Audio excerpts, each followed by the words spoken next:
Good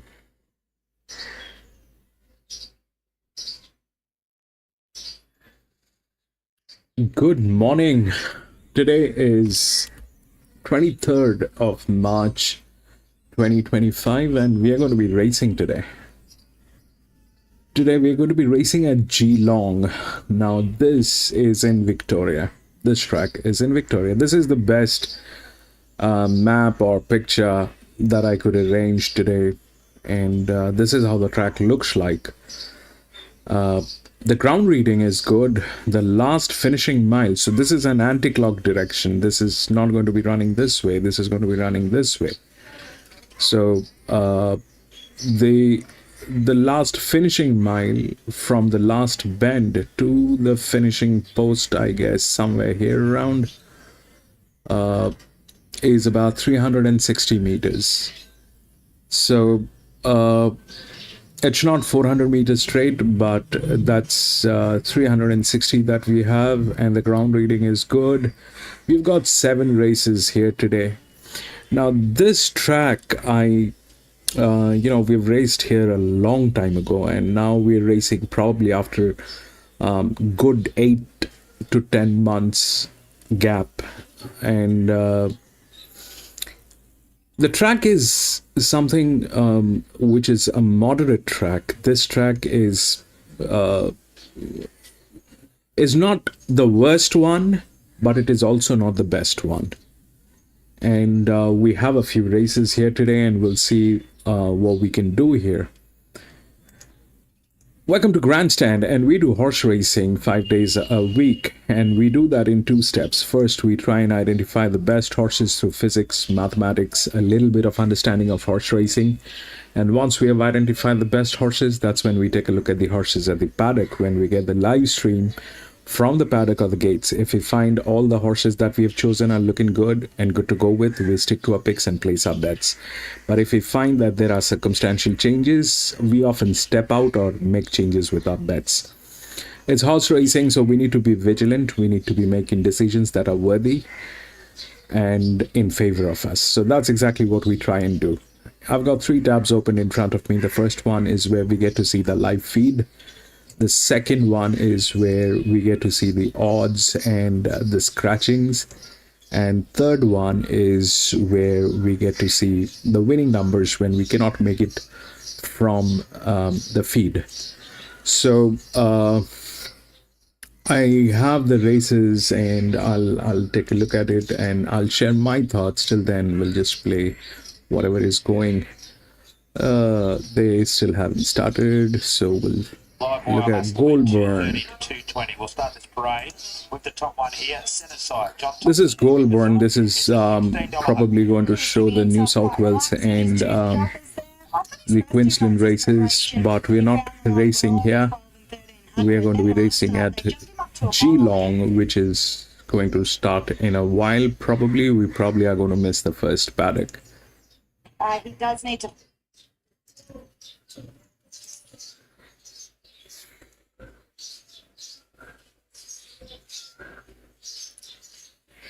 11, 6, 7, 5, and 12.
first Jeff Panther rides. It's out to $16. Yeah, on debut, she's had the 4 trials overall. She's improved with each one, although she does appear a little bit one pace, but her most recent effort in the trial was certainly her best, and the form out of it's good, so this looks a good kick-off point. And you like our favourite here in the first? Yes, I do. However, after looking at the yard, I'm nearly tempted to flip my numbers around here, but I was with the 9 Liveway Lass, yet to run a bad race, and finds a very suitable race here. She can get up on the speed and give a great sight. The 5 Valiant Bomb, so I'm tempted to flip them around here. He presents very fit, and I thought his debut effort at Canberra was great.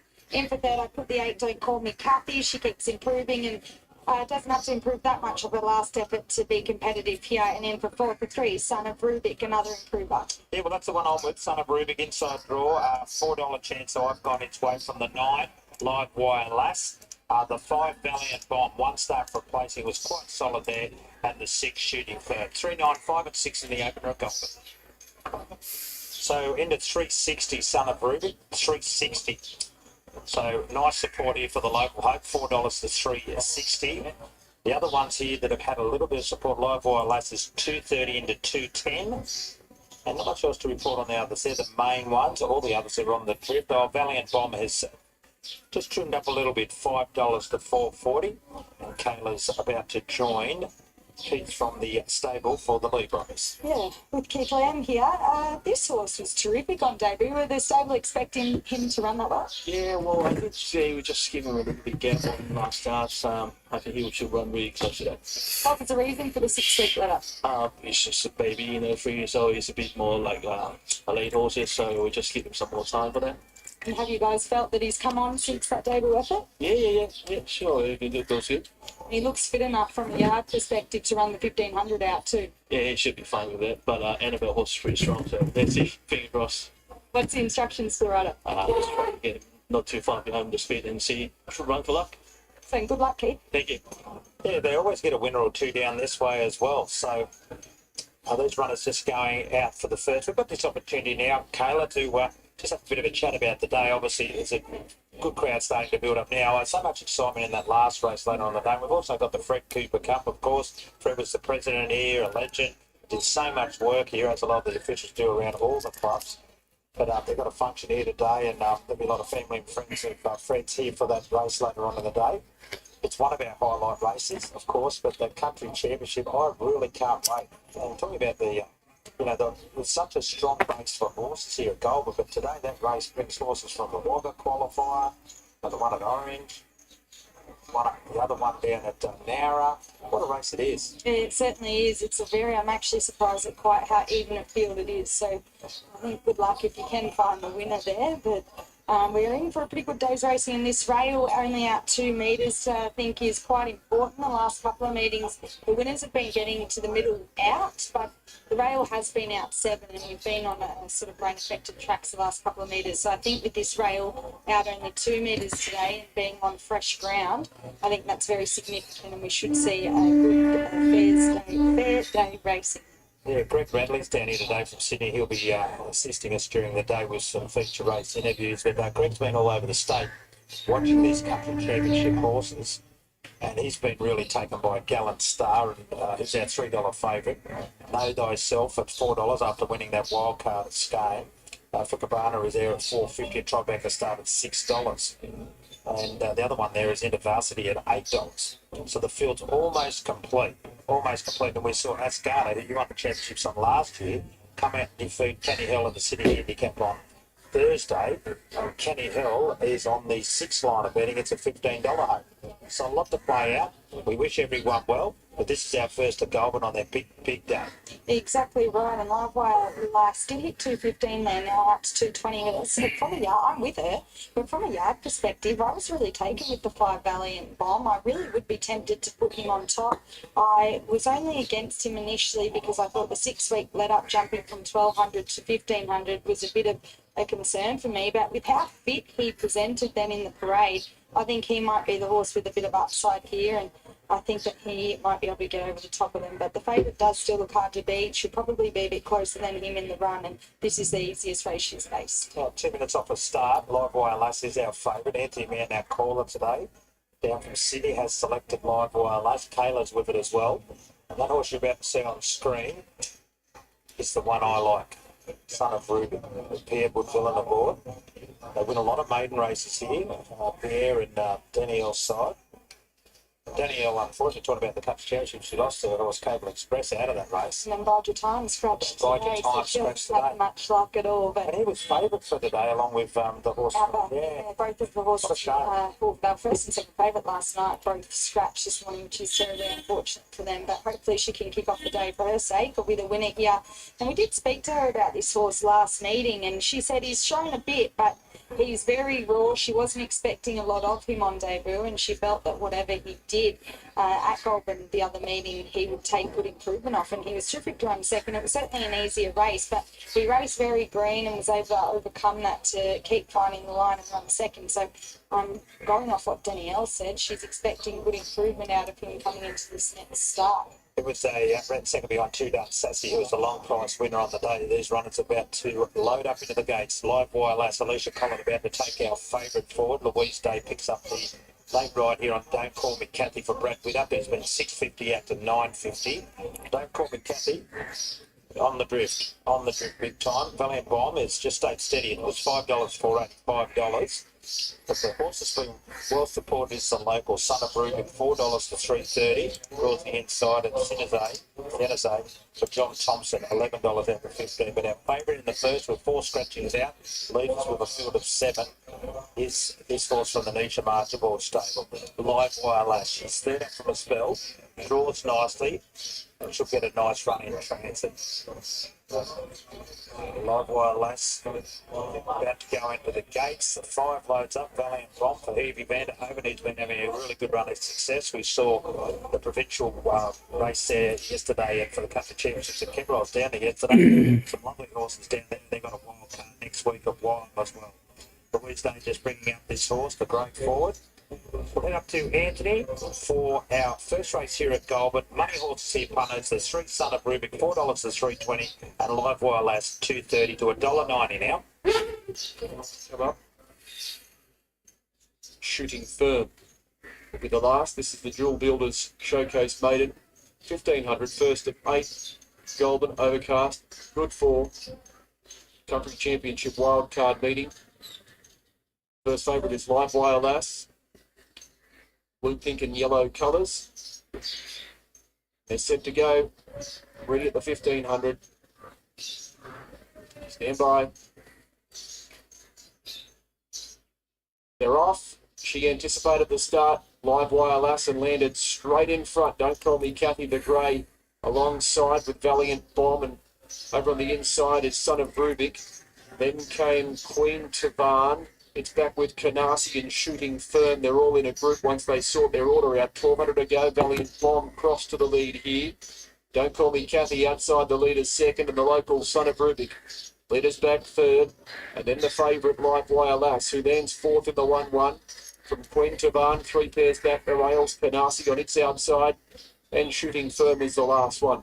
Off the back here, and it's Valiant Bomb. 800 to go by 3/4 of a length. To Don't Call Me Kathy in second. Son of Rubik's in third. Live Wire Lass fourth. Then Queen Tavan on the inside. Canarsie and Shooting Firm is the last one. 600 to go. Valiant Bomb from Don't Call Me Kathy, half a length away second. Son of Rubik on the back of the leader. Live Wire Lass fourth in a good spot from there. Queen Tavan trying to get off the inside from Canarsie and Shooting Firm's the last one. 400 to go. Valiant Bomb more than a length in front. Don't Call Me Kathy rolled in behind it. Son of Rubik on the far side, and Live Wire Lass stoked up to try and chase this leader. It's Valiant Bomb, 200 to go. Trying to give chase here was Son of Rubik on the inside, but Valiant Bomb's going well from Son of Rubik. And then came Don't Call Me Kathy and Live Wire Lass, but Valiant Bomb leads throughout. Valiant Bomb first, won easily at the end. Don't Call Me Kathy's run second, Son of Rubik's run third, Live Wire Lass, and then came Shooting Firm, Queen Tavan, and the last one was Canarsie.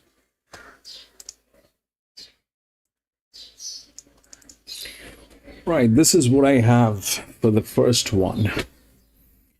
If we look at the odds, that's 6, 7, 5, and 12. If we look through the rails, 6 is the first one to come out. Now, 6 is good. 6 is not bad. 6 is good. 7 and 9 both are neutral horses, wherein 7 is there within the favorites, is the second favorite. It's well within the rails, but it is a neutral one. Now, let us understand what we are dealing with. It is a maiden race over 1100 meter. And the problem of this race is that it is not a handicapped race. It starts with the neutrals and then advantages. It's not a handicapped race. It's all neutrals, and then there are advantages, wherein the highest advantage is given to this colt. So it's a mixed sex. That's the first thing. And then there's this colt which is in the with the highest. This one is also there. So they have the highest advantages. Okay. And the other thing is, if we have to look at which is the best horse, that is probably 3. That is probably 3. It's not a handicapped race. This will go on advantage. This will go on advantage. And this is the best horse. That 3 is the best. Okay. And that's nowhere within the rails, but rails will not matter here at this point of time because they're not handicapped. Rails matter when they're handicapped. If they're not handicapped, rails will not play any role. That 6 is the favorite. The 6 is a good one. And ideally 6 should win. Ideally 6 should win. But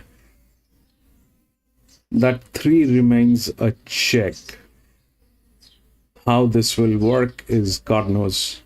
But 6 is the favorite. The best hand is 12, which is the 4th favorite. If we look at the gates, that's 6 and that's 3, 2 and 3, 6 and 12. Okay. This is also a good hand. It is not a bad hand. The largest drift which should get in is this one, the 5, which is there within the rails. But I'm not going to get adventurous here at this track. We will go with only clear shots. And that's what it is. I like the 5. The order should be if that 3 doesn't win. That's all. I mean, keeping in mind that the 3 doesn't win. If the 3 doesn't win, because let's understand this. This thing has no races. The 3 has no races. There are no numbers, but it is one of the best maiden horses and huge advantage on this. Huge. This is hands down the best horse. That's what it is. So if the 3 doesn't win, then 6 wins. If 6 wins, the order should be 6, then definitely the drift, and then probably 12 because of the hands. 12 is not the best. The 3 is the best. 12 and 4 are almost similar. It's a colt, but advantage is more on that colt. 3 and 4, these 2 horses are major checks. Because this is a mixed sex. I kind of have a feeling the colt will not do anything. They don't do anything unless they have certain things in place. So the 4 may not be a threat here, but the 3 is. And but I mean, I would have gone with a queen or something like that, but I don't want to, because if you look at that, it's a 45% loss drift on that team. These are neutrals. The 7 is not in a position to win. I don't think so. That's going to happen. It's a good horse, but it has been put as a neutral. So neutral horses we have spoken about. The order in general, if we did not have to worry about all this, and we could ignore the presence of that 3, then it is 6, 5, 12. That's how it should work. But the 3 is very much there, and the 6 is a good one. It is not a bad horse. It is a good one. It is the first one through the rails. But this thing is not handicapped. The races are not handicapped. This one is not handicapped. It starts with the neutrals, and then it is advantage. And if it goes on advantage, then 3 will knock it down.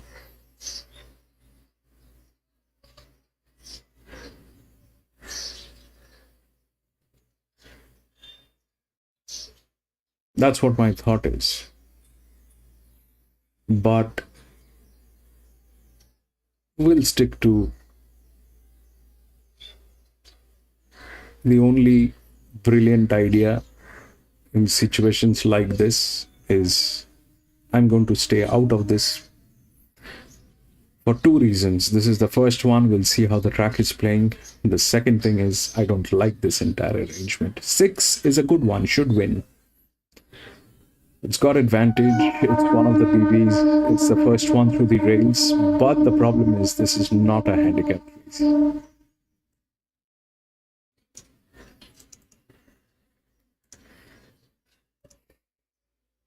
Let's hope this horse doesn't munch as much money as the actual machine does. Number 4, Claw Machine for Billy Healy and Andrew Mallion. If you've got young kids, you know what we're talking about. They cost a fortune, those Claw Machines. Gets Barry 1, tried pretty sharply before his return run. He sat beside the eventual winner first up. It just weakened out of it. He'll be better for having that run. Now, number 6, Star Ward, is our favourite. I didn't find a spot for it in my top 4. Nat McCall and Nikita Berryman. Lovely soft gate bow and a local with race experience. Honda didn't win yesterday too. Bristol Shortman second won that race too. So it just seemed that form had been franked behind his last start, but it hasn't. He sat one back, one off. He tried hard enough to reel in the winner with the rail out. Stuck on okay. He looks really well in the yard, I've got to say. 7, Tickle My Toes and rounds us out the gear in the yard. CJ Graham takes the ride. The blinkers go on for the first time at start number 4. Well, he went 1400 last start, and physically he looks like a 1400 metre horse. He showed no early speed on debut behind Defiant Boom there, but he flew the final 200. He's got a great finish. He presented up the fence last start at the Gold Coast, and the winners were all white, so I think he was on the inferior part of the track. Just has to come back from 1400 and be sharp enough. And had a few throws at the stumps, right? Maybe it's really come on from that last start run. I mean, it did nothing wrong. It just couldn't reel in the winner. And the rail was out. Not out to back. It's only out 3, which doesn't count as being out if you're tuning in to the first coverage ever of the Sunny Coast. And just with our preview, if it seemed a bit convoluted, it was. We went back in Had time. some audio issues, and hopefully you got the things through, but if you didn't, you were getting them throughout the afternoon. We even have to get our water out of a windmill today. We'll do that after the race. Oh, drift on this horse, my goodness. Billy Boom, I loved his trials over a shorter trip, which I like too. And he's ridden quietly, finished really nicely. He's a very leggy Spirit of Boom. He runs with Chinny Boom. Not talent, I'm not getting ahead of myself. It's just physique. And interestingly enough, Jaddo's right, yeah. You know, Chinny Boom. Very well. Love the trial. Tongue tie on. Probably should have won on debut. Wasn't a strong race, but probably should have won. I hope her strength is the break. I had Live a Little second pick, impressed at the trials. Son of the Autumn Sun, he'll get further, but he looked sharp enough for the 1200. Quite strong horse as well, not the tallest, but has some substance. William the Conqueror, I had him from third pick rather, and I had Starwood. Like I said, did nothing wrong. Got a good on-pace racing style. Just couldn't really win. They're really coming for Live a Little, and it's been late. $5 all the way through betting, now into $3.80 and continues to firm. So if you're a Tony Gollan fan, or an Ange Jones fan, or a fan of both of them, this horse has been really well back late. You were happy with the parade. I was happy with the parade. We both like his trials, and the money's paying here. So if you're a fan of number one, we can tell you it has been a big late go. As we head up to Josh to call them home, the first of 8 here on the sunny coast. And Billy Boom about to come up. We're the late drifter on the market, Billy Boom. Justin Stanley riding for Daryl Hanson. And Live a Little has been the late market move to come up and complete the line. Has sweat it up a little bit. It's that sort of day, very humid condition. So the starter is in position, first race of the day. And Live a Little light blinking, first over 1200. Racing, and Claw Machine away well, likewise Starwood, leading third, 3 wide, and William the Conqueror. Fish drifting back now with Live a Little.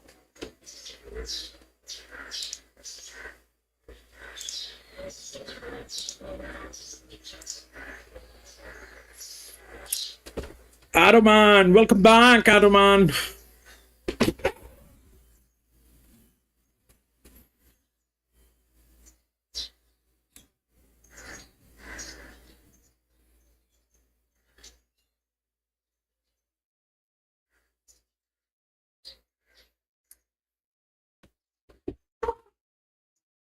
There's no volume.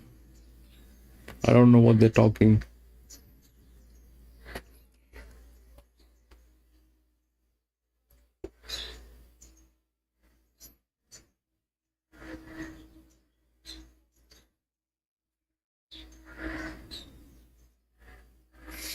Seven 3 6. The 3 is a very weird one, which is there. I don't know what it will do.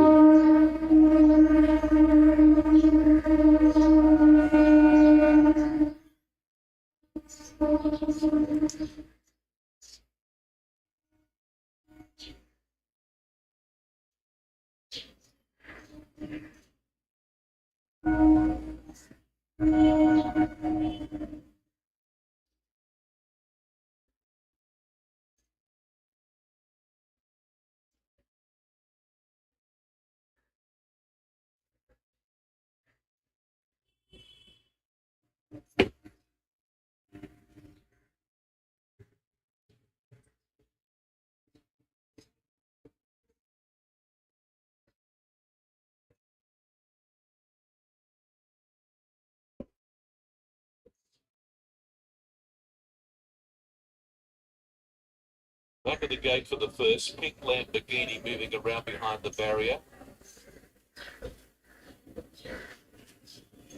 Shows the Slamova behind the machine.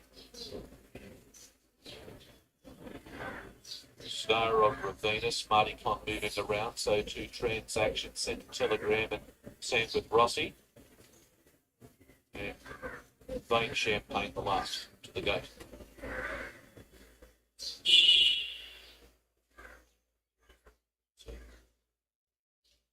Slow run up. Yes,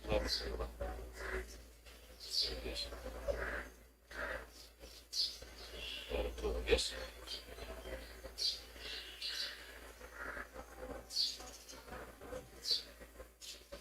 Band style, mate. Banning.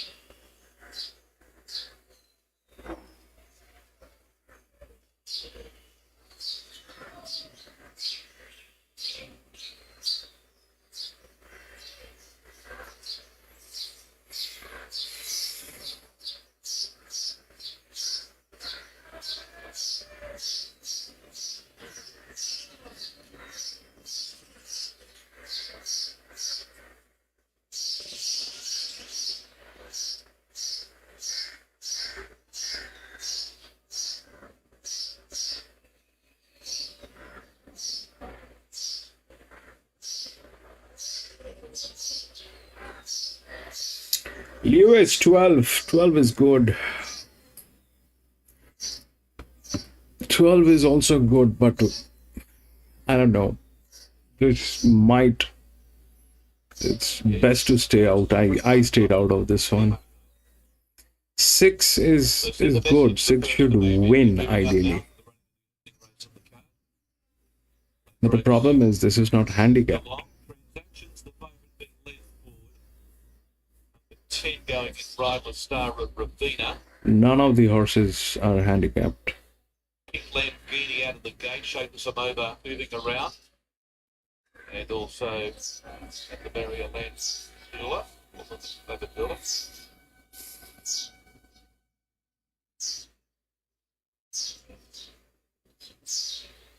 Yeah, I wasn't sure which one.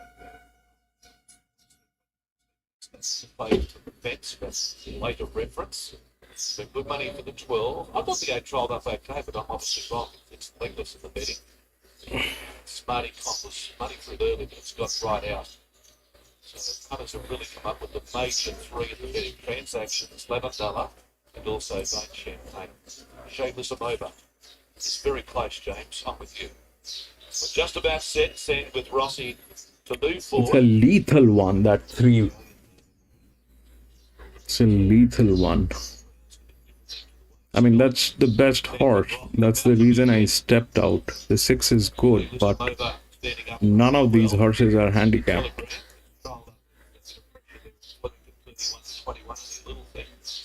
Off the pole, nice day for it. Foolish day, but the track looks in lovely order. It's lovely and grassy. Thick layer of grass.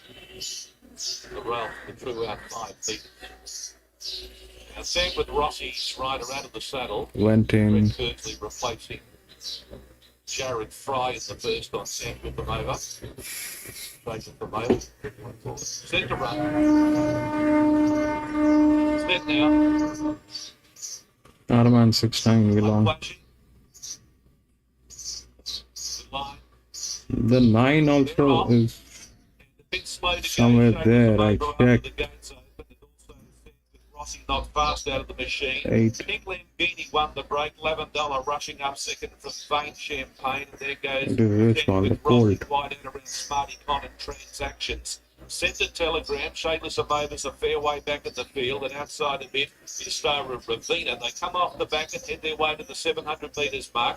Pink Champagne taken on by $11. 2 lengths away is Vane Champagne as they come towards the bend. So it's Pink Lamborghini, the fence just in front.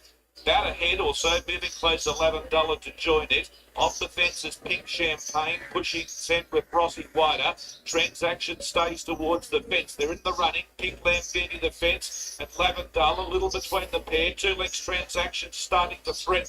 And then Vane Champagne, Transactions going after $11. It got the better of Pink Lamborghini. Running on also Vane Champagne. Vane Champagne going after 6-12. Transactions. Smarty Con like Transactions. 6-12. 6 should win. Champagne, Smarty Con and a good finish from $11. That happened. Pink 6-1. Lamborghini. They're followed behind 6-12. by Shameless 6-12. Well back was sent with Rossi. Sent the message in front of that pair. And Star of Ravina. 6-12 5, I think. Nice run on the fence. They've certainly worked out the key to riding this horse. It's back off speed. She looks a bit weak in a couple of the runs, but back in the 6-12 5 and what? 6-12 5 and 7. good run, and that's been the What case else? today. She's had to pull out, or he has had to pull out all stops. The son of Capitalist. This looks about his distance at the moment. Vane Champagne was always coming and 12, 5 Smarty and Con, 7. but it might have beat the lot of them in a few more strides. Played okay. $11 fourth from Pink Played Lamborghini. okay. And the winner is the favourite Trans. So what happened is 6, then we spoke about the 12, that's the best hand. Then 5 was the drift. Ideally the 5 should have gotten in, but the 5 didn't because of that, and rest everything played okay. The 7 was not in a position to win.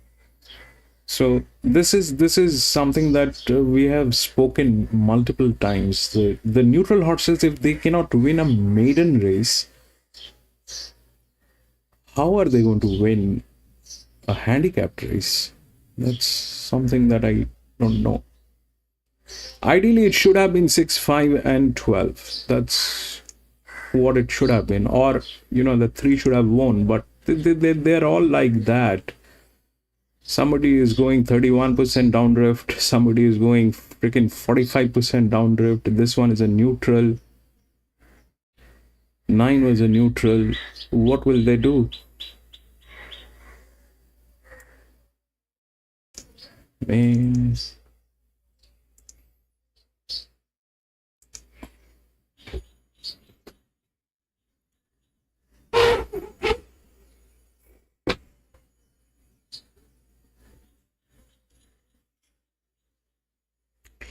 The thing that I think, probably tomorrow when we're not going to be racing, I'll run this thing through the systems, and I probably think the about the neutral horses. We'll have to take a grade above if this that's something that I've seen working. Yesterday there was this, yesterday and day after also, day before also. We'll have to take the grade above. If the horse is neutral on a grade above, then probably it is an EW.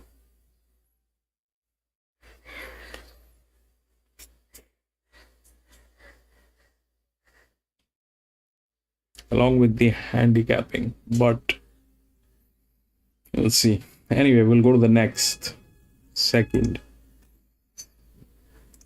2,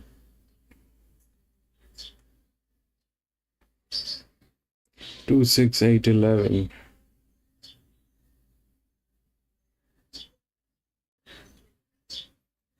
Scratched.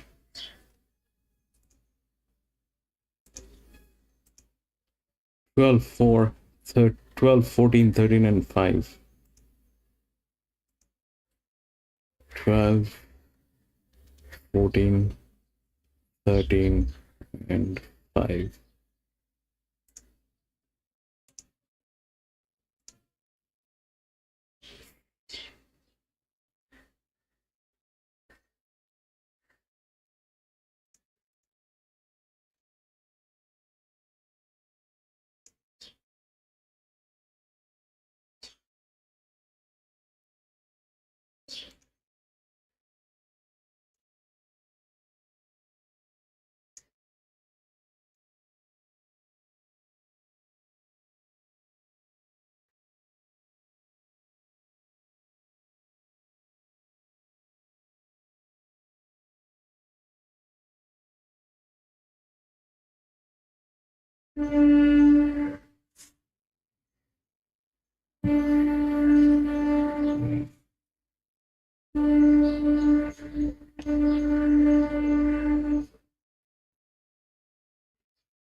but she does map for a much softer run here than what she's had in those first 3 runs last campaign, where she had Jenny excuses. So no surprise at all with a softer run and seeing her realising her potential today.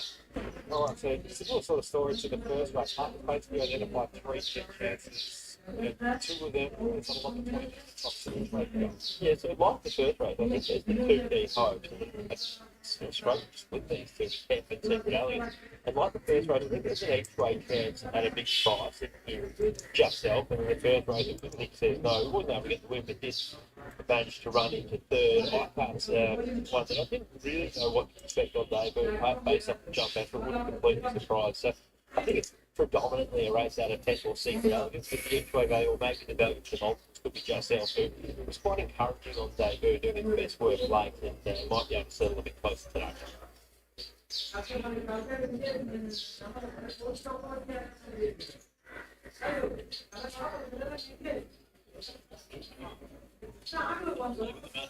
Heading out for race 2.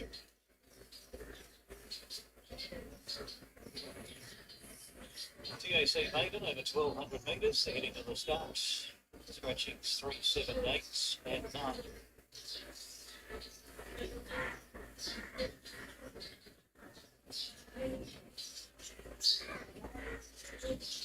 Really joined by Benny Gallagher's representing Gallagher's Racing today. They've got the 3 runs, which doesn't got the Benny with Secret Elegance too. To be fair, she's had a little luck in the first preparation, didn't she? How's she come back this time? Yeah, look, she's just, yeah, you're right. She's been on that gate, hard running, but consistently what she had showed is just a hard kicker and tried very hard. Some of the form out of the race was quite impressive, and yeah, she's starting to move really well. And hopefully she's after the way she's worked and prepared up to the races today.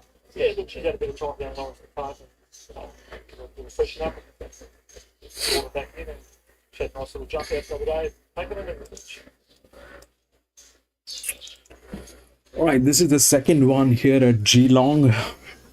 If we look through the odds, 12, 14, 13, and 15. 12, 14, 13, and 5. So we take a look at the 12. 12 is the favorite from gate number 8. It's in good hands, but it's a neutral. So 12 is not in a winning position. It'll probably get a place. It is not in a winning position. The linear is 14, which is in very good hands. These people are in very good hands. The pressure point is okay. This is at 32%. This is below 20%. So this is okay. And 14 is in good hands. 14 is good to go. The 5 is the EW because it comes right below the linear. The 13 is there within the odds, but I am not sure. But here is the fact. I mean, playing with all that is like this, that they are massively defaulting in each and every section. So 14 ideally is the best hand, the linear and within the rails. That's the, I mean, the one which is through the rails is 12 definitely, but it's a neutral. Winning for neutrals are difficult. It might get a place. I don't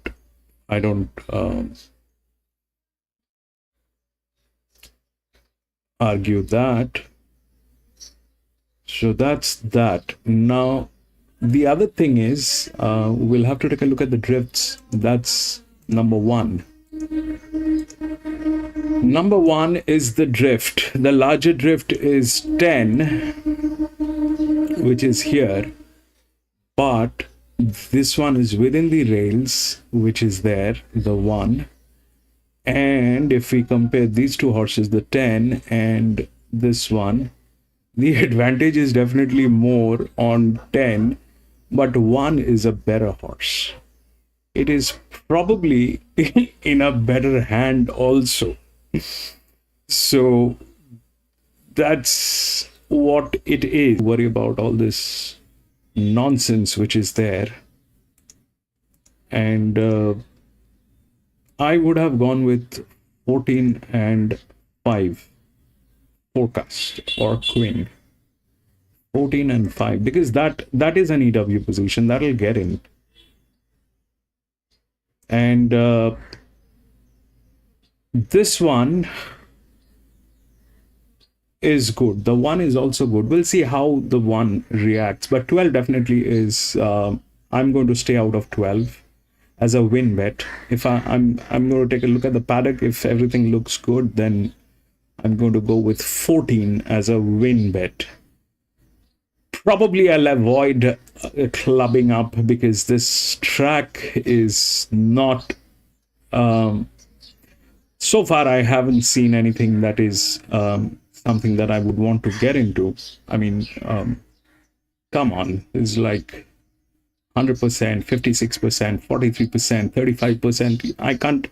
I will not risk my investments on any of these conditions. 14 is in good hands. 14 is the linear within the rails, and that's the pressure point. This is the one which is handicapped. All right, that's the one which is handicapped. Then it is the neutral, and the neutral is absolutely in a weird way. So possibilities are 14-1, and 5 is definitely an EW. There's no question about it. 5 is definitely an EW. So it's either 14-5 and 1 or 14-1 and 5. But 5 is a better horse, so it should be 14-5 and 1. 12, I don't know.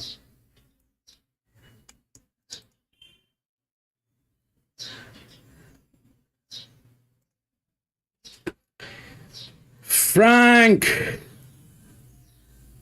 Barnsdale. I don't know. I haven't raced there. I haven't raced at Barnsdale. Even if I have, I don't remember. We'll have to check the data. But why go somewhere where you're not sure, Aruman? Stick to the tracks that are known. I mean, a known devil is better than an unknown one. We can at least figure out what is happening.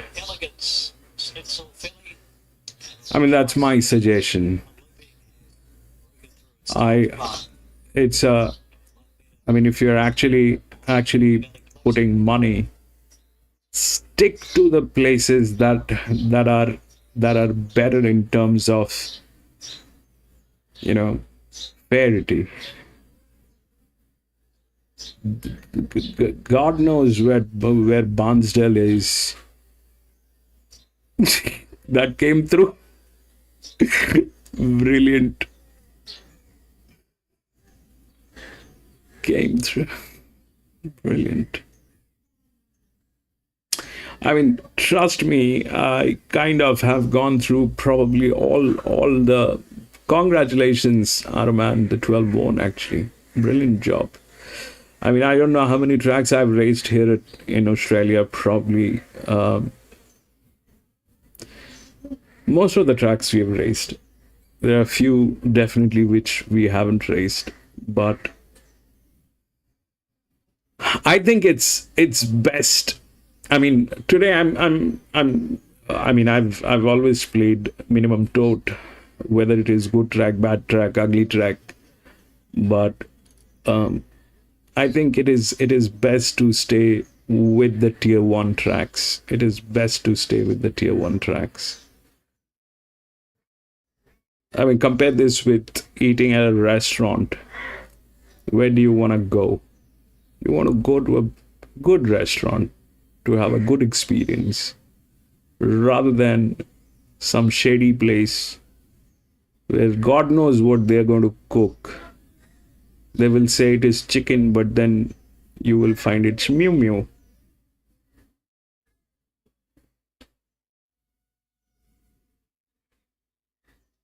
They will say chicken, but in your stomach it'll scream meow, meow.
I mean, I'm a very I can't trust.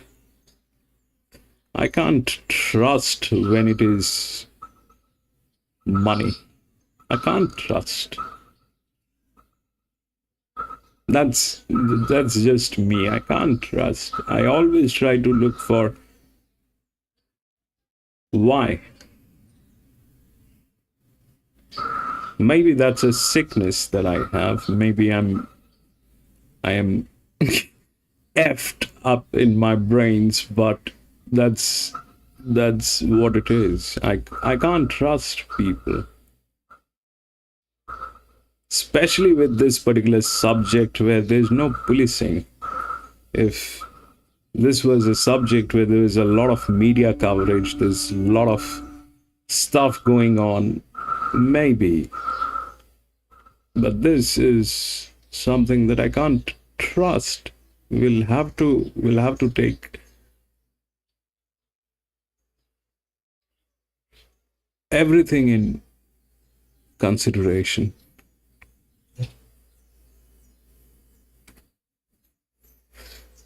This is, I don't know where. This is not Geelong. Geelong is 13 minutes away. Or 11 minutes, I think.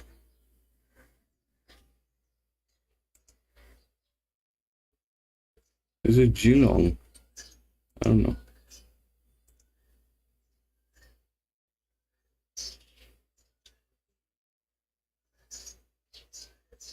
I mean, how lazy they can be. This is like, they know that there are thousands of people who are going to be playing online.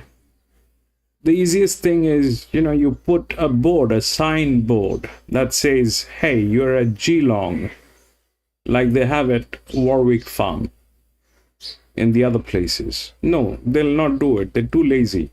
That didn't even click that we should do it. They're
Okay, I'm back.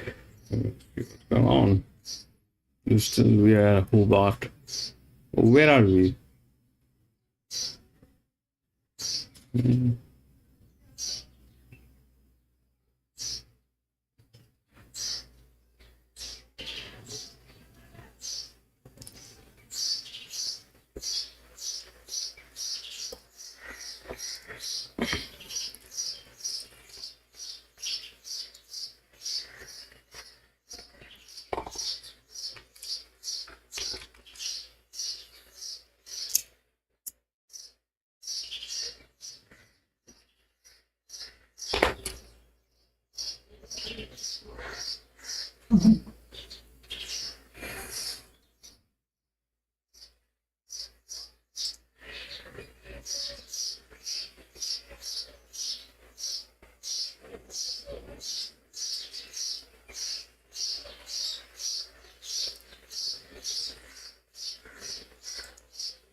Man, this is Geelong.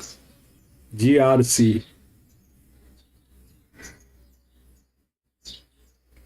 This is Geelong.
On their way to the barrier. Prospect Lake handicap. So too is Conic.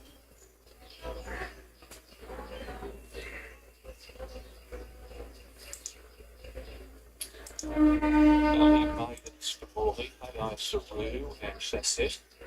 Sasset.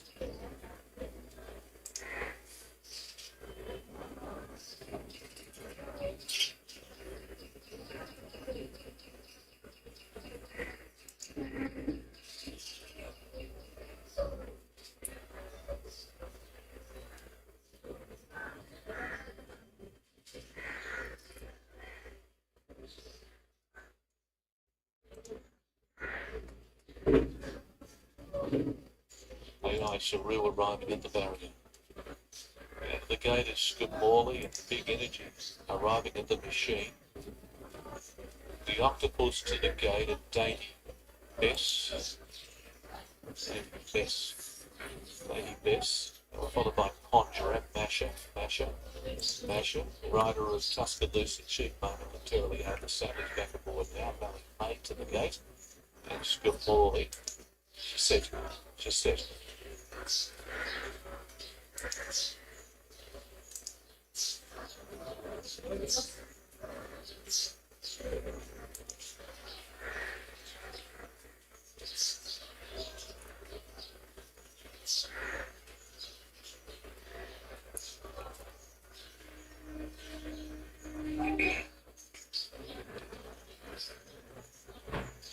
Runners at the barrier, the last of them going down to the gate, including Tuscaloosa, Chief, Valley Maid and Scamorley.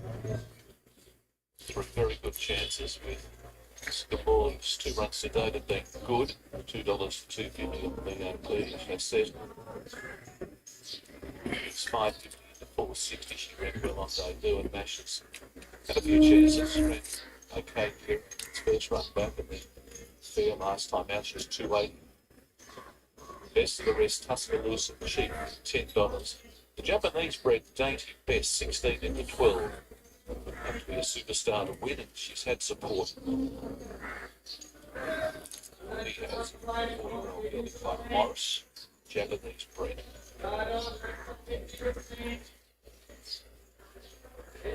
Set.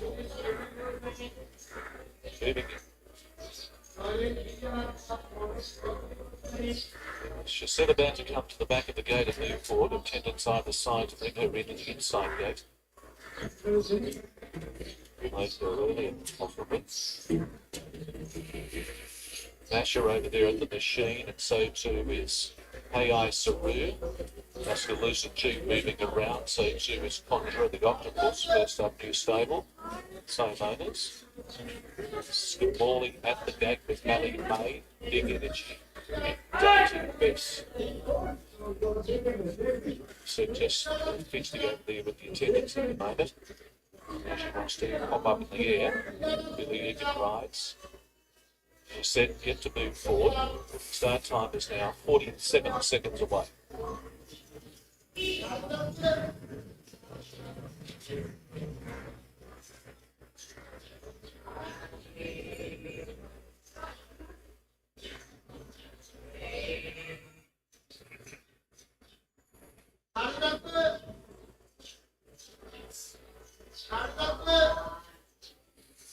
Yeah, I found it's been a tough race. I don't have huge confidence.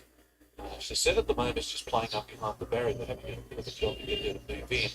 She's pulling away, so they've got a bit of work to do there. She's quite fidgety.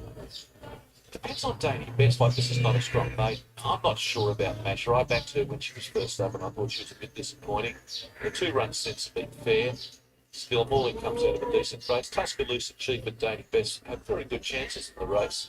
So I'm sort of sitting on the fence to some degree. At the moment, Chassette is not wanting to move in. And they've got their work cut out here with Chassette moving forward.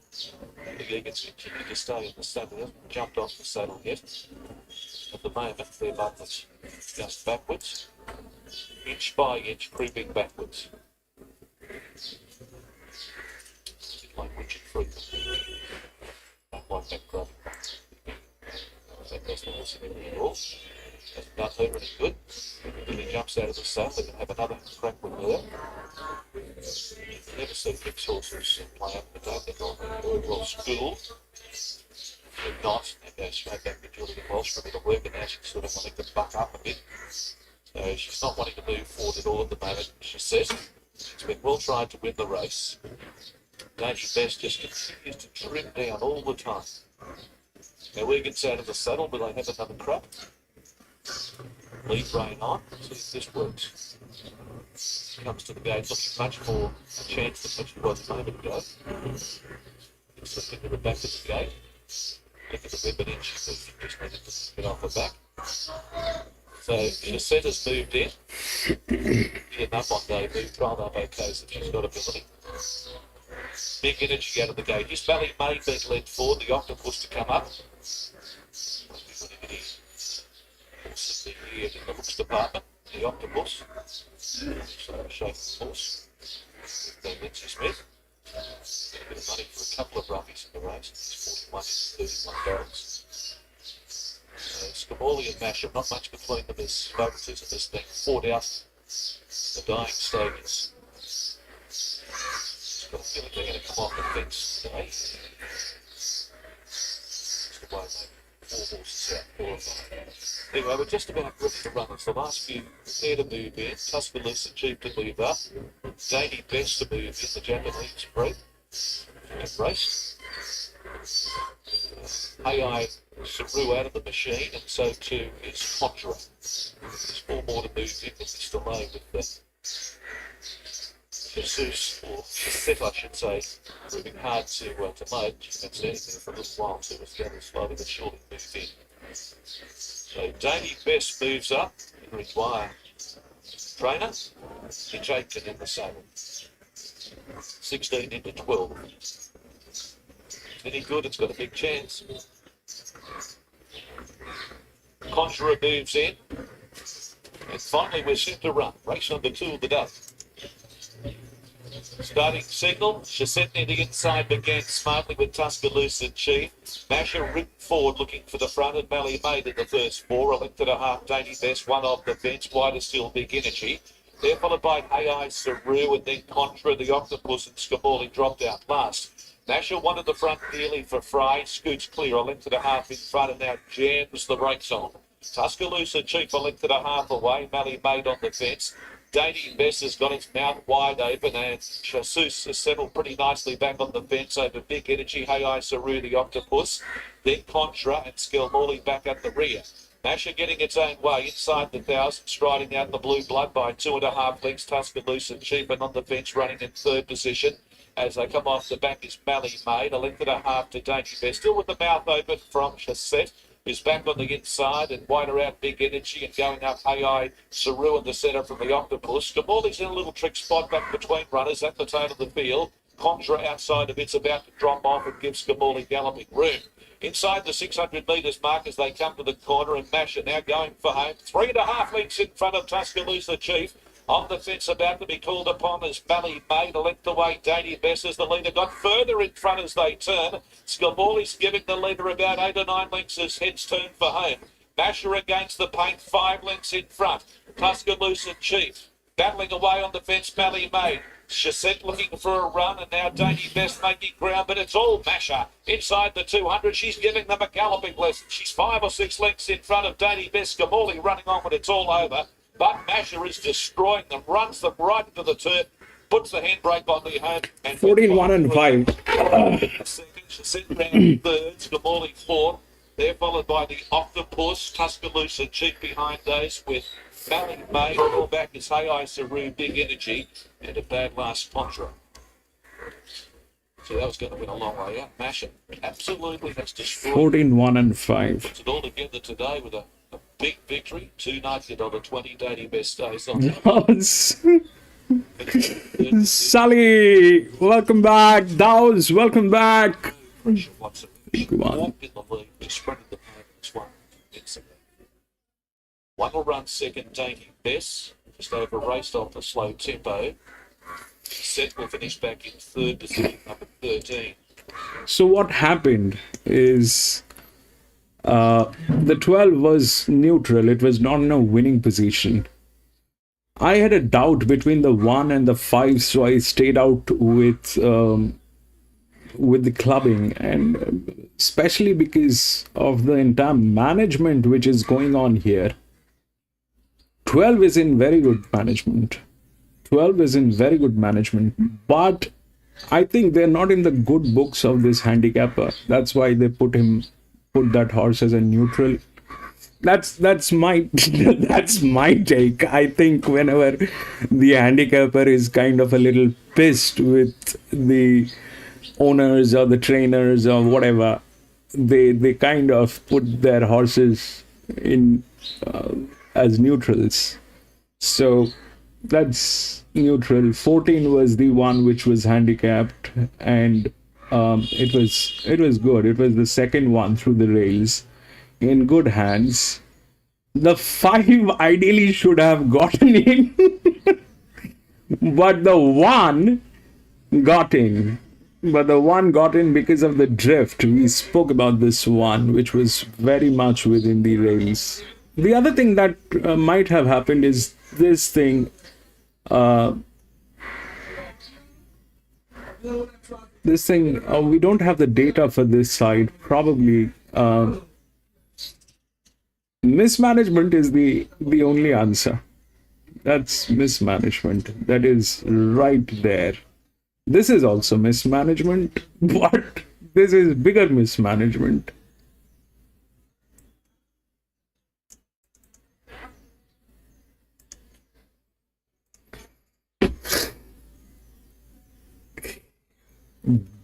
Shul, thank you for being here, bro. Daos, thank you so much for being here. We'll take a look at the numbers. Geelong 14-1, 13-12. 14-1, 13-12. Not 5. 13 and 12. The 13 got in.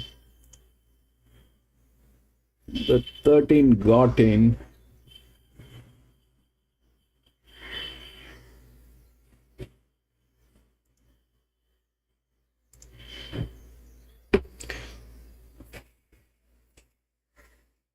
So the 5 did not get. Good that I did not go with it, man. I'm not going to get adventurous at this track. This is until and unless there's a clear opening. Anyway, we'll go to the next. We'll see what's happening.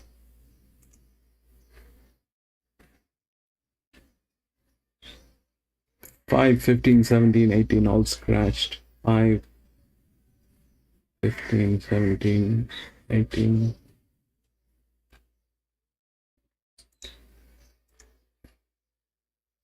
14, 3, 7, and 4.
Four Bansdale.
I am not sure, Aroman. They don't put signs. How would I know?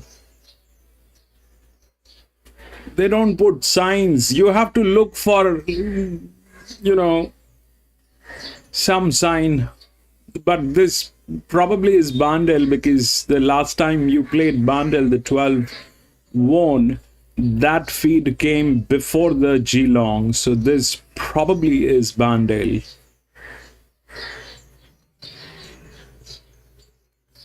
Now I know the Geelong. I need to look for the GRC written on those thing. But I don't know about this one.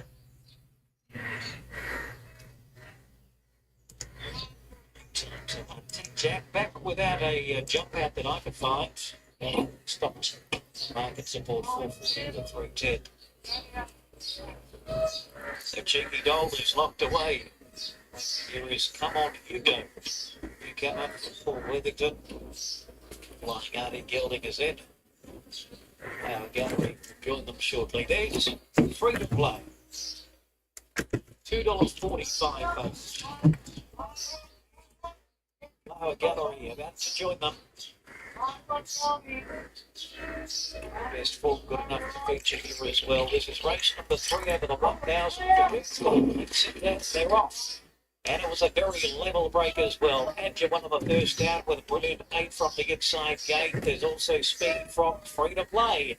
And Free to Play's looking to come across and lead them to the first end from brilliant 8 and Adja. 2 legs Come On Hugo.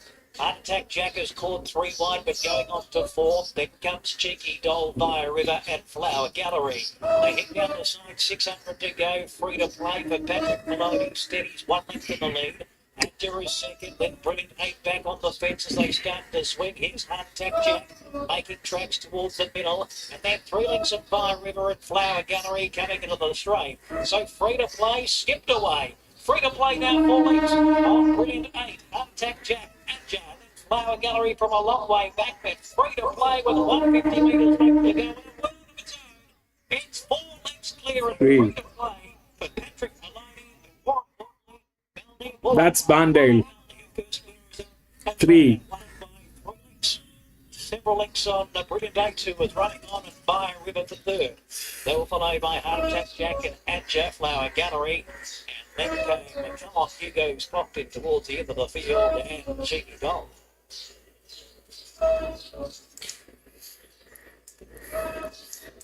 All right, this is what I have for the third one. It's a third up maiden. Okay. If we look at the odds are 14, 3, 7, and 4. So the 14 is the favorite, which has never been into any racing, but it has advantage. Can it win? I don't know. I don't even know why that is favorite. If we look through the rails, but then again, destroyed almost. They're like 56, 60. This is 91%. These people should be out of business. What are they doing in horse racing? I don't know. Probably they only win when the races are rigged. That's also a possibility. That's 91% drifting out. 16 is with one of the highest advantage and one of the best jockeys. That's there. That 16 is a check. Now, if we look through the rails, okay, that 6 has advantage. That 6 has advantage. That 6 is the one which ideally should win. That 6 ideally should win. The 14, I am not sure why this is favorite and how this is favorite. There must be some reason why this is favorite. Let's take a look at the odds comparison. So the favorite is 14.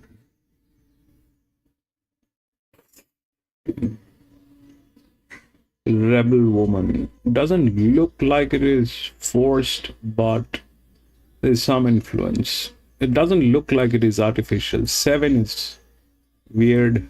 That's huge. Anyway, but I don't know why and how that 14 is favorite. That's the first thing. The 16 is definitely a check, but they are like that. The 6 is the first one through the rails, and it is a good one. This horse is a good horse. The 6 should ideally win, but the 7 probably is in the best hands. The 7 probably is in the best hands, but it is a neutral. 3 is a neutral. These things cannot win. We've seen back-to-back races, the neutrals cannot win. That is, they'll get a place, but what and how, I don't know. So ideally 6 should win. Then the 12 is one of the best horses here. The 12 is one of the best horses, but the advantage is more on this one, and there's a good jockey on this, but I am not going to risk anything on 16. That's not happening. I'm not going to risk anything on 14. That is not happening. 12 is in moderately good hands, but then again, it's also with one of the best jockeys. 12 is also with one of the best jockeys. That's a good horse, one of the best jockeys. This is moderate. I mean, if we look at 7 is probably the best. Then we have 3, which is the second best.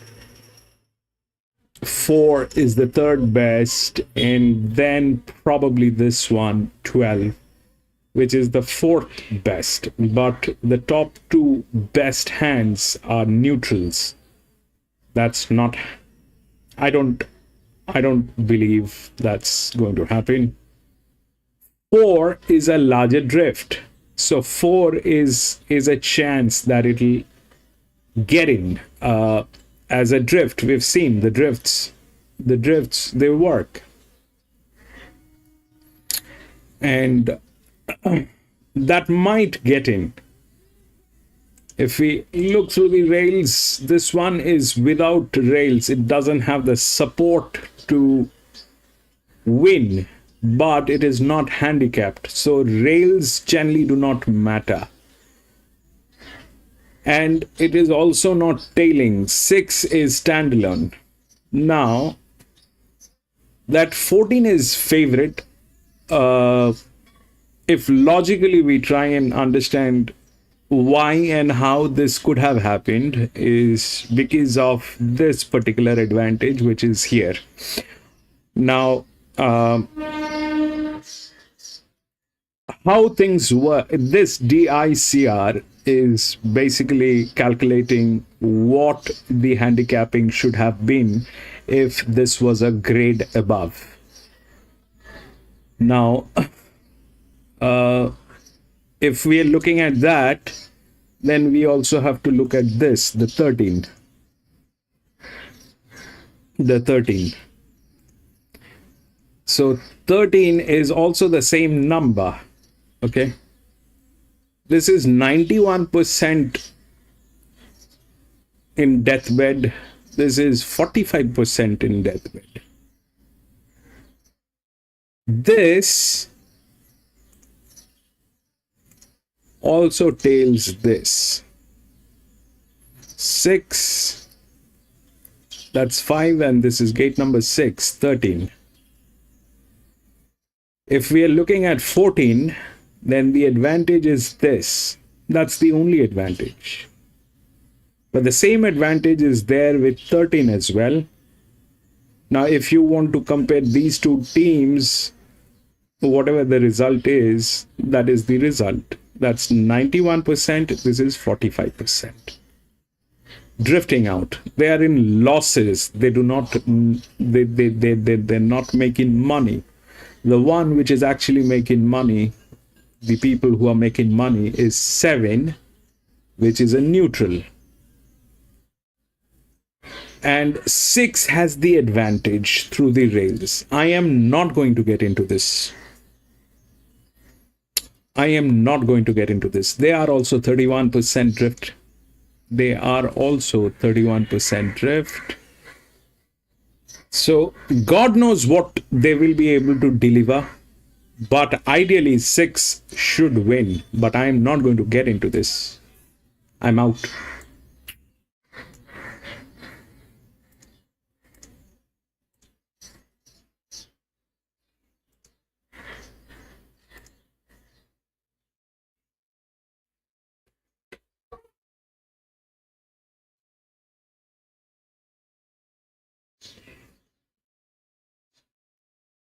Oh, man, oh, I have done this many times, man. I have done this many times, man.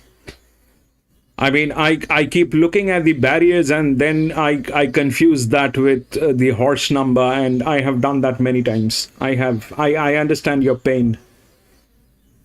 I understand your pain. That's a bummer. I've had that situation.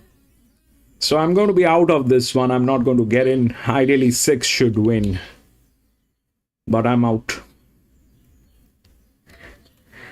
14, I don't know what that will do.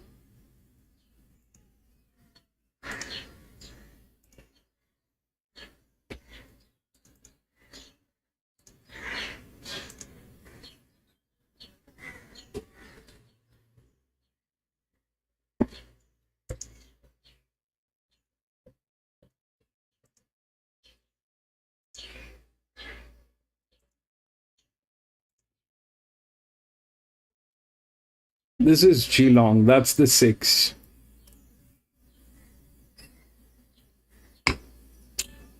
They don't have audio for the paddock. We can't even listen to what they're saying.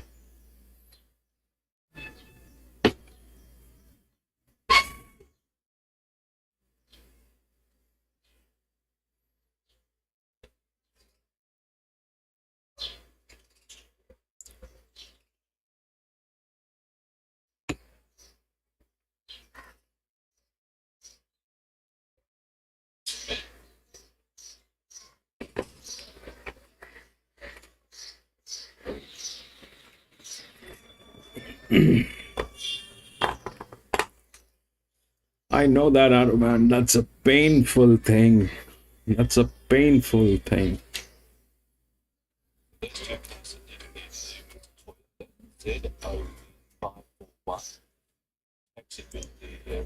Rego of U0028.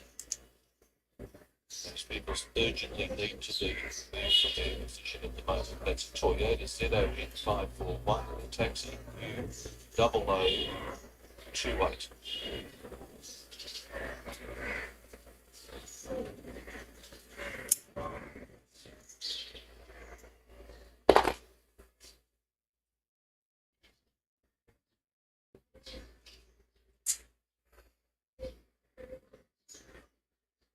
Where is that 16? 16, baby. Where are you?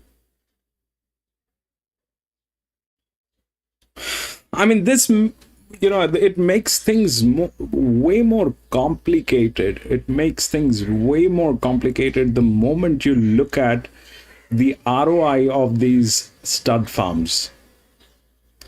The owners, the stud farms, man, the moment you start looking at their ROI, it gets way more complicated. And that's probably why I stay out of most of the races, because that 16 is getting tailed. It's that the 16. I think that's the 16.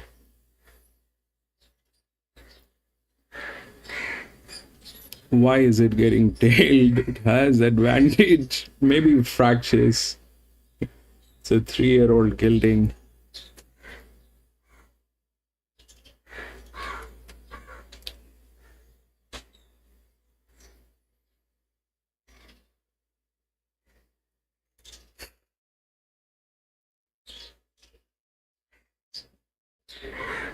Everything is getting tailed, man.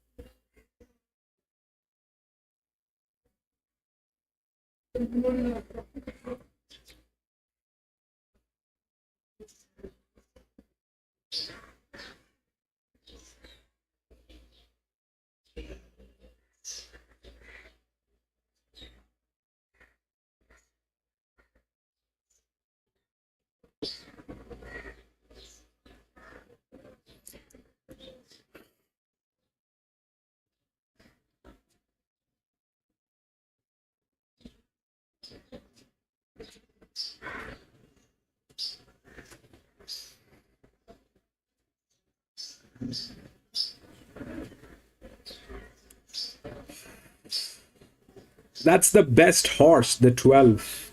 That's the best horse.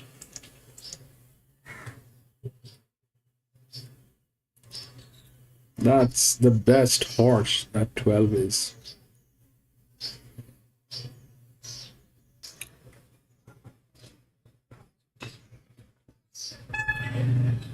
Yes. The 6 is good. The 6 should win. But let's see.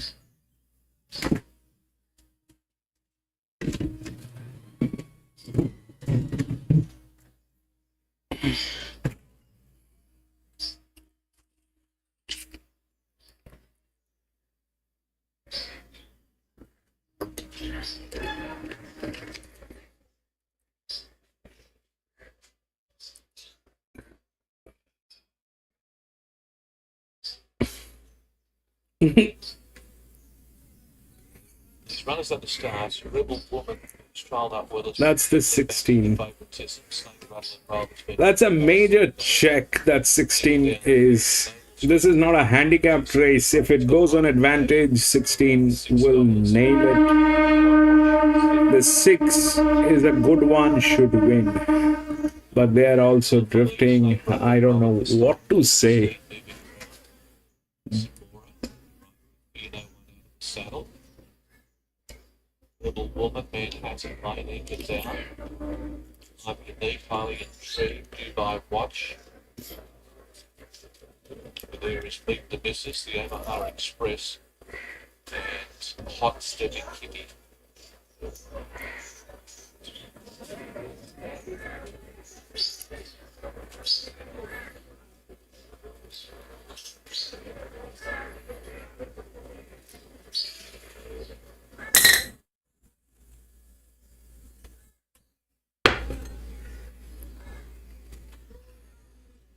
Seven and 3, Geelong.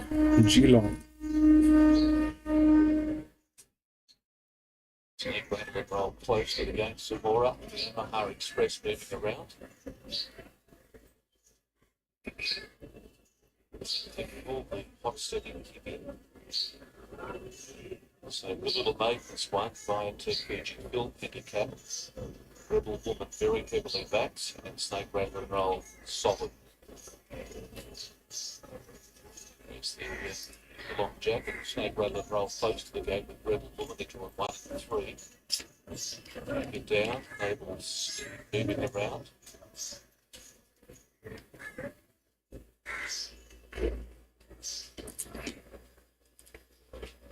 fear no one with that adjustment to the saddle. It's we have a delay.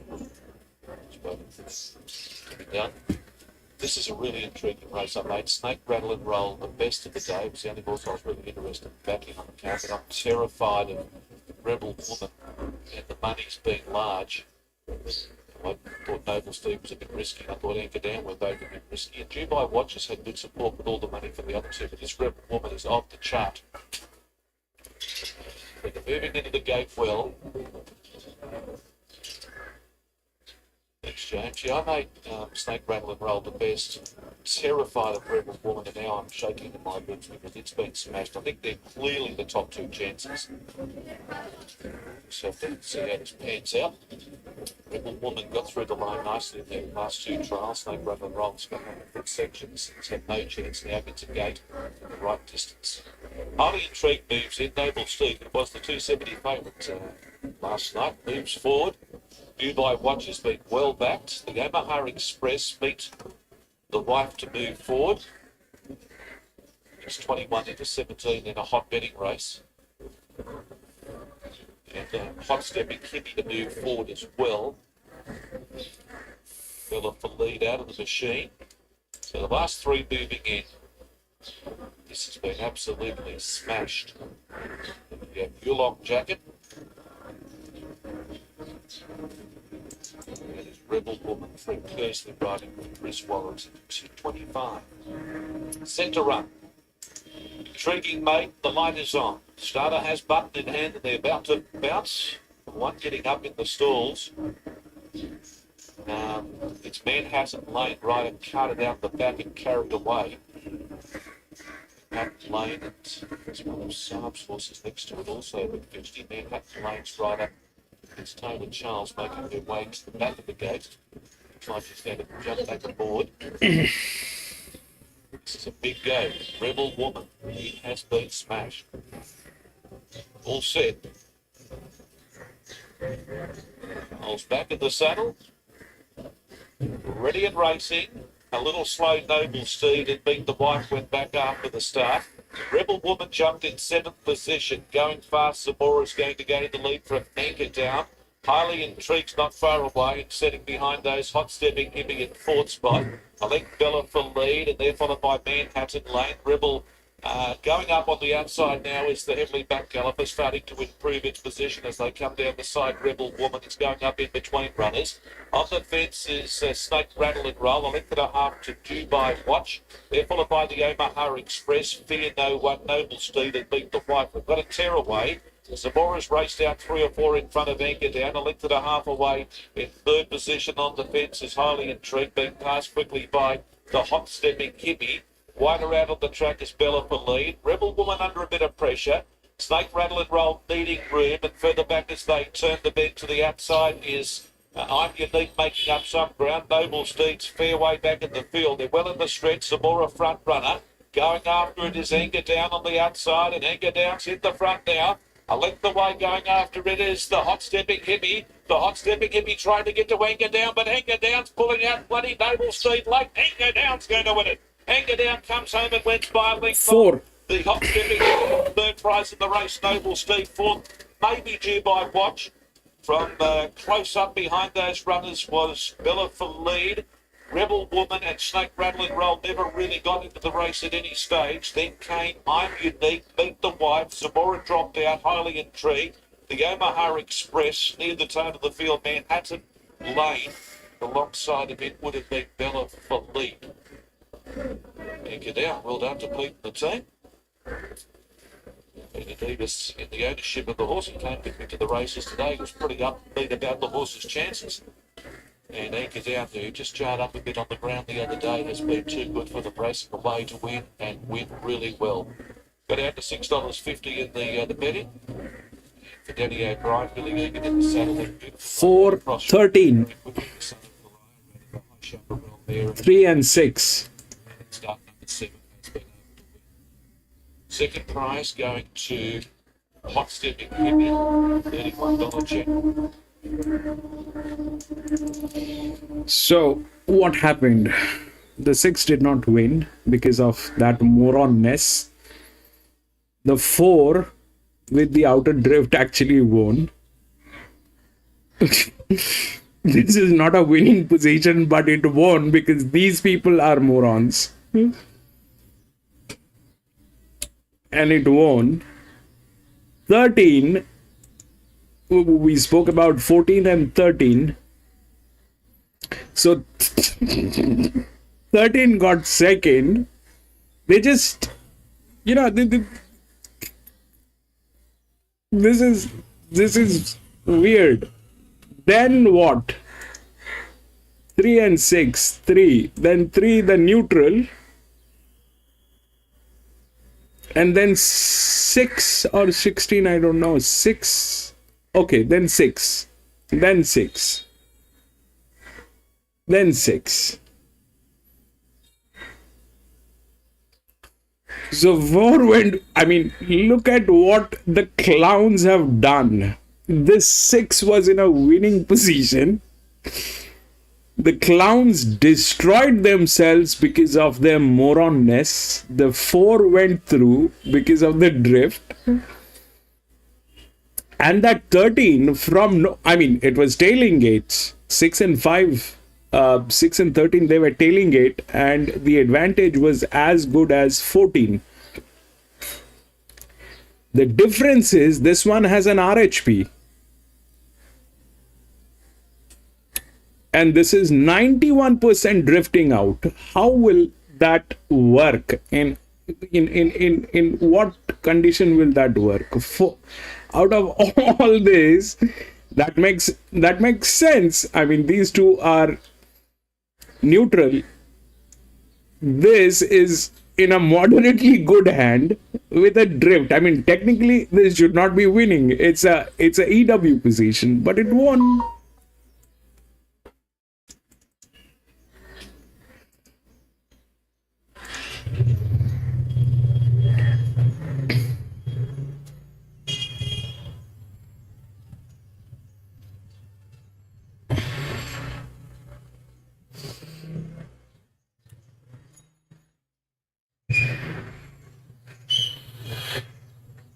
Frank, do you see what they had done the other day at Newcastle? Making that horse lose, and Tuna, welcome back, Tuna.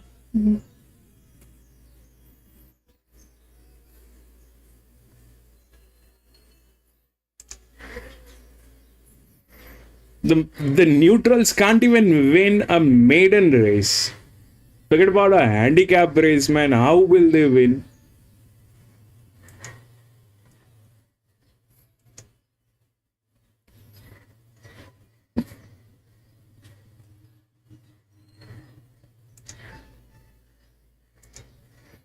One, 5, 14 and 12.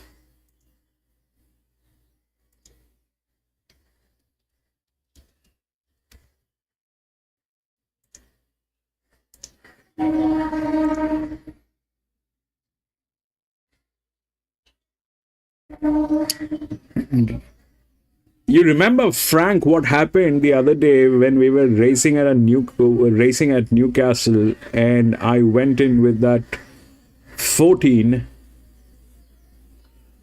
and that got stuck at the rails, and the 5 actually won, which was a neutral. 5 and 4. Lewis was on 4. 5 and 4 both were neutrals. And the 14, which I actually went on with,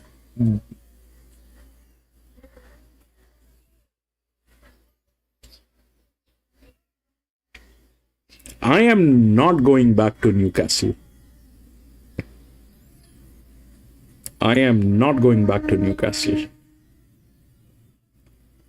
Geelong is a place where I think they're moderately okay, but it is just that they do not have horses.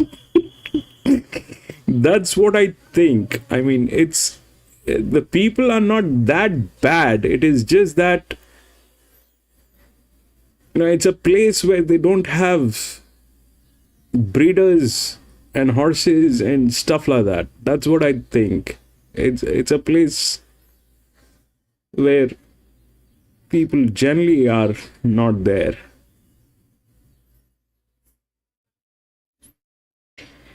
Anyway, we'll go to the fourth one, man.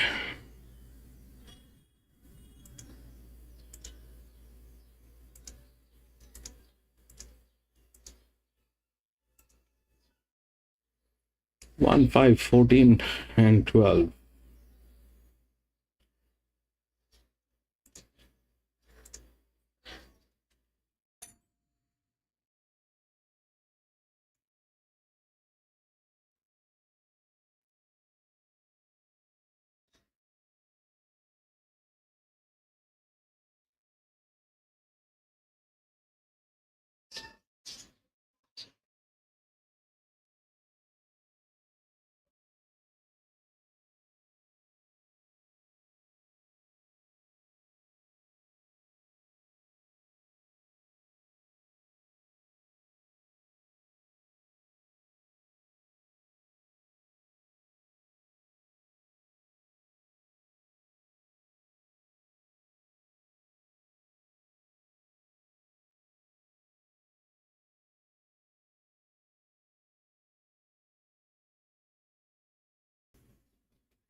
Bay has been well supported. I think on the fourth line of betting in race 6. Have you got a leaning one way or the other? Two stakes, Well, I think Mr. Ball has been racing the other side steps down along that. So, got a long way off the other day, which we think we get surprised. So I hope it's much better coming today than other bit.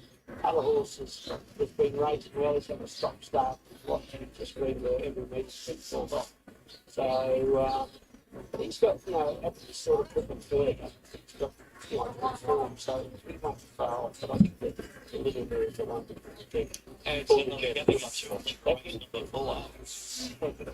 Johnny in there, he's got a class here, rating, silver. We've got about touch $3.90, and so might be back to $3. So holding the favourite is going and taking it there, rock solid at 420 or close. Then Barsham, it is 58 to 8, and also $8 the first up winner, Fairbanks preparation. 1, 2, 3, and 4, and there's 4 so relatively bullish about the chance to yeah, well, bullish for Mr. Bennett as well. Quite bullish about the chances. Race as well. The tempo is being above average given to the champions. I think Raven Silver and Mint Master of Chance they don't well enough put them hold conditions. Not the photo up here, it's probably looks a problem in the film inside. It's quite arrogant on King in KGB, all the pushing forward from right and forward. So what's the range here? So that's it's going to be very interesting. That's yeah, but big field float against 4 race number 4. It's going to have 1,000 minutes as we get upstairs to 8. And a good competitive race as you'd expect. Field over the 1,000 metres. Readers Lisa speed up on KGB, pressing on to overcome that poor stirrup arrow and something cheeky there. All the usual suspects. Dr. Kogo as well. Lost. Looking for a horse. Just sitting behind them, but the keeper open server is not getting too far back. That's all the action. That's great. Hopefully into a good position and not end up having that draw as a disadvantage. First up with last time, I think Brett. Which they step back with the gentlemen.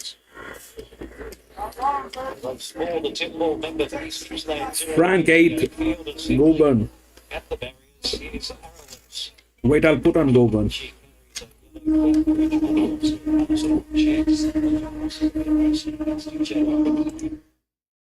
Get in front, let rip, Sure Intentions the outside, Sure Intentions ranges up, takes the lead and Sure Intentions. Fourth. Bravo follow third, let rip or Lee Chaperone, Flame on Mate down, followed in there by Prizes Galore. 4 or 14, I think. The next one was Stephen Joy, Muskin Vein, Colgala Cake, Miss Adamus, then came Zaka, Nicolina, and last in will be Series Legend. Where was that? Where is this?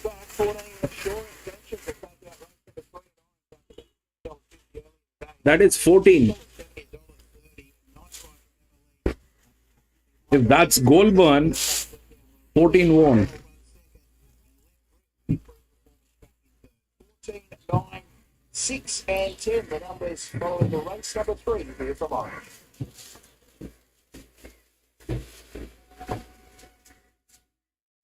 Our favourite for race number 4, it's a top one. Okay, that was orange. Thanks, Dow's. This is probably Goulburn.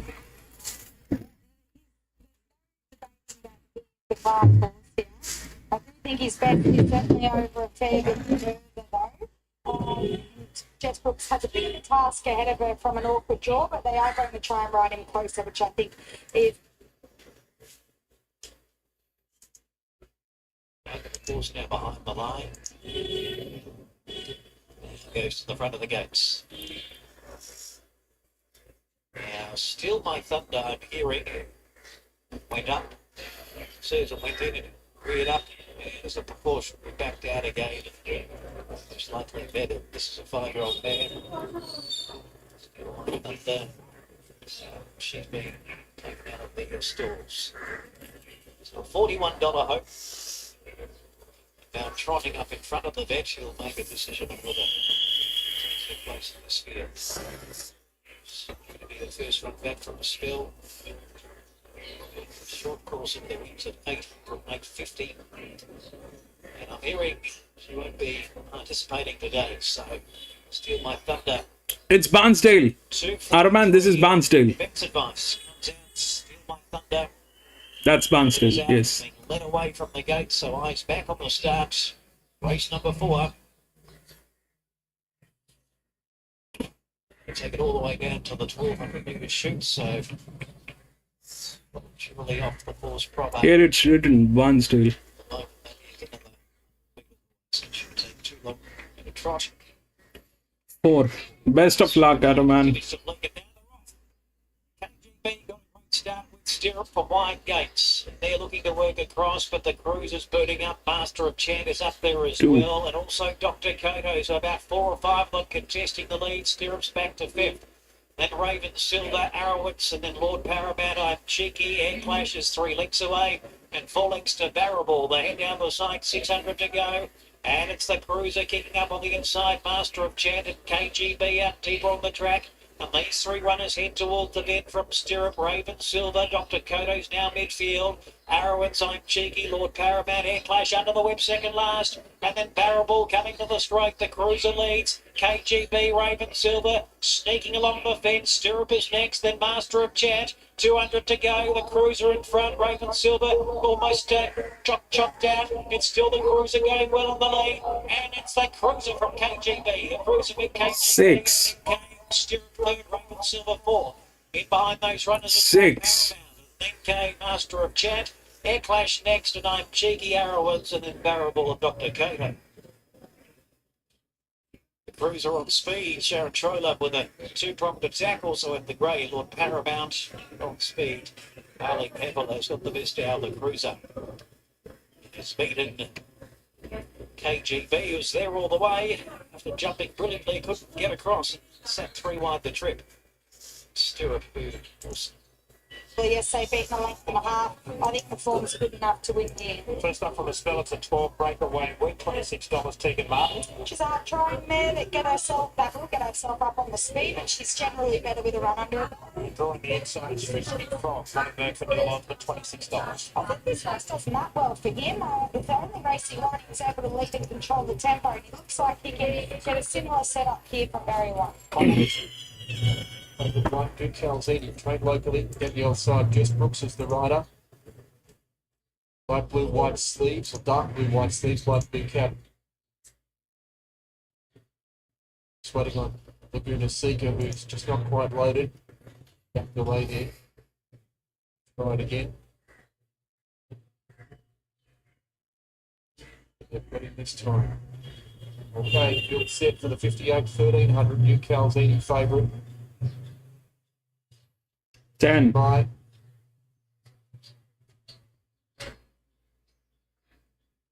1.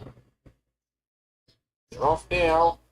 Duke Calzini came away in the second half of the field. Frisky Frog was the first one to begin. Denny Gull very positive this afternoon. Quickly up outside the leader, and Prince Papa sliding across to third. Fire and Gemstone fourth, and then Breakaway Week in fifth, and then On Your Lionel sixth, looking to slot in. From Duke Calzini, Santorini's son, Laguna Seeker, Yannick. Hurricane Connie is second last, and Craft is the last one. Speed's good here. Frisky Frog joined by Prince Papa, and they're hiking along 800 to go. The speed's brutal. Denny Gall's taken a trail behind those in third position. Breakaway Weeks in fourth, and then Fire and Gemstone from On Your Lionel. They're followed then by Laguna Seeker on the outside of Santorini's son, Duke Calzini, Craft, Yannick, and Hurricane Connie is the last one. Speed's been very fast, 450 to go. Frisky Frog's going to turn in front from Prince Papa second. Denny Gall presents at the right time third. Then Fire and Gemstone break. This is a huge horse. Down the outside, 300 to go. Frisky Frog still bobbing in the Very big one. Denny Gall ran past Prince Papa. Breakaway Week, Fire and Gemstone, Santorini's son. There's no Duke Calzini for the moment. Frisky Frog still in front. He's burnt the candle at both ends, but he's joined by Breakaway Week. Breakaway Week hit the 12. Breakaway Week. Santorini's son, Hurricane Connie from...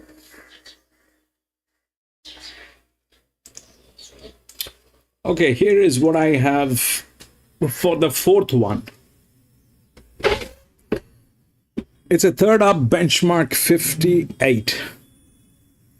Now, that one is the favorite, okay? That one is the favorite.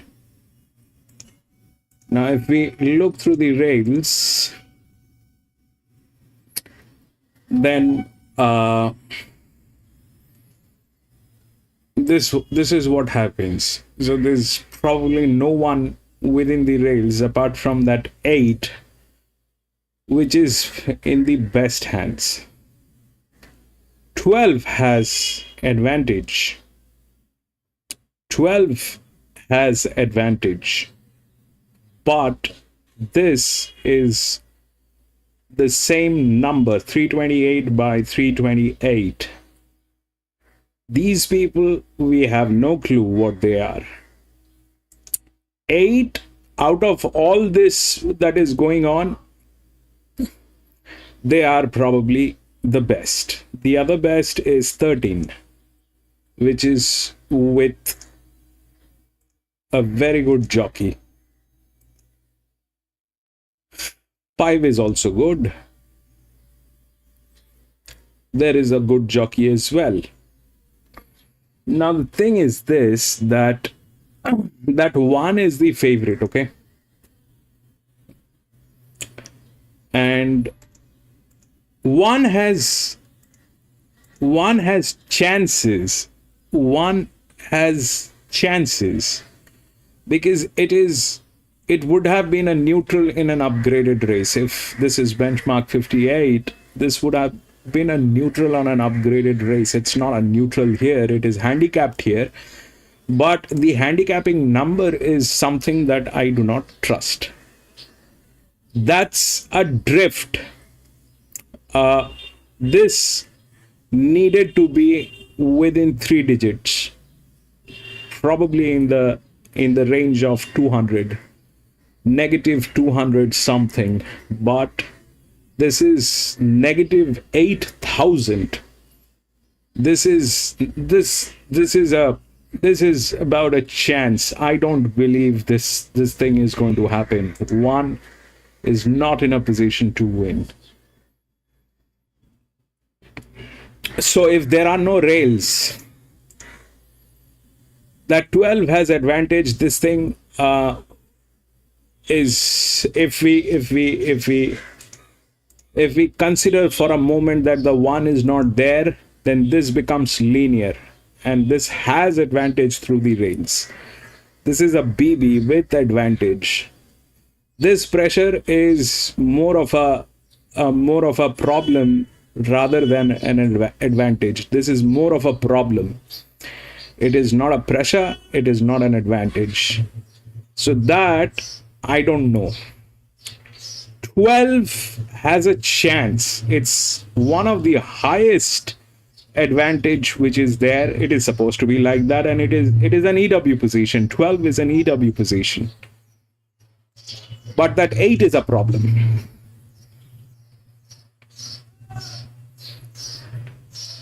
But that 8 is a problem which is not there within the odds. If we look through the rails, that's the only one, that 8 is the only one which is within the rails. Now, if we look with what possibilities that might happen, is the 12 may win. May. I am not going to get into it. 12 may win. That's a possibility. Then a drift needs to be there. So a drift could be anything. That could be the 1, or that could be the larger drift, which is a 4 or 14, which is already there within the odds. 14 is there. Third. So then there is a chance that 14 might get in. If 12 wins, then 14 probably is the second. And then it can be anything. It can be this 7 with a lot of management on this horse. There's a lot of management on 7. They also are tailing gates.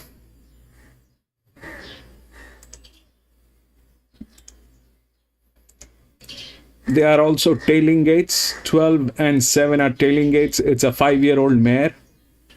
But having said all that, is,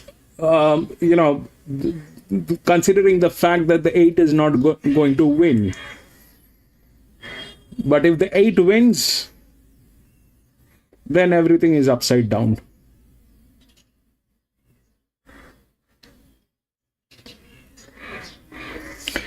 That 8 has advantage, physics, everything.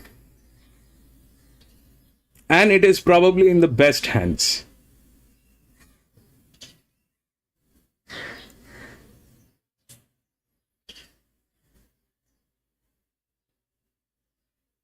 I am not going to get into it. I am not going to get into it. This will go any direction. That 13 is also a check, which is from gate number 3.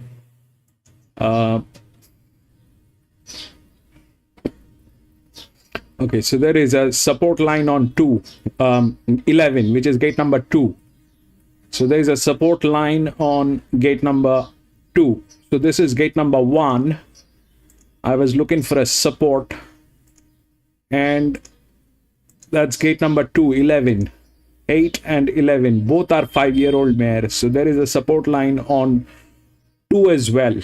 That's a drift as well. Whether that drift will get in or not, I don't know. But there is a support. This horse is going to give support till at least the bend, 600 meters. This horse will give the support. That's all that is required for 8. The rest, the 8 can carry out. But the 12 is there with a lot of advantage. We do not have data on the 12. Probably error. But it's coming from gate number 11. If we look at the torque is more on 8. It's a 1300 meter. Not sure, bro. Not sure. But the 8 is a threat. The 8 is a very big threat. How that will work, I don't know. 1 is a favorite. I doubt that will happen. I have my doubts that 1 will win, because that drift is an EW drift. That drift is an EW drift.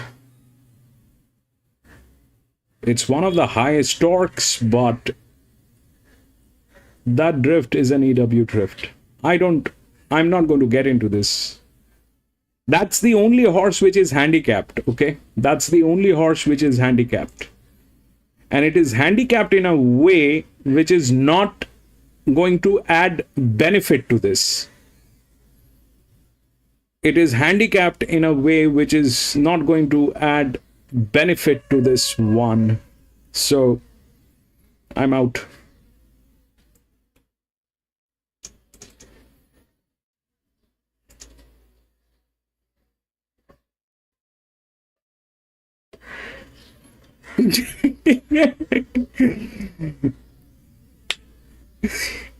Have a great day, Frank. Have a great day. Out. Azhar, welcome back. I'm going to be back from the washroom in a jiffy.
So there's no odds, but yeah, I know. Generally, Sundays, Singapore, they stay away from the Australian races. They focus on Hong Kong.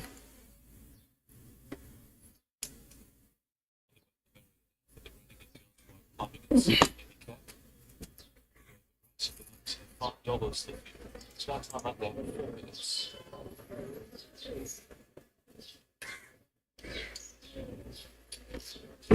$10 to the gate, $10 to the machine, right to the gate.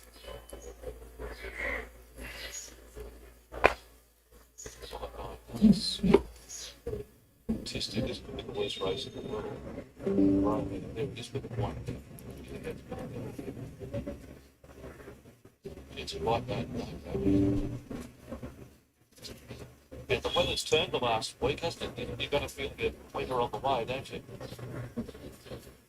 Yeah, up and early in the morning, it's a bit chilly.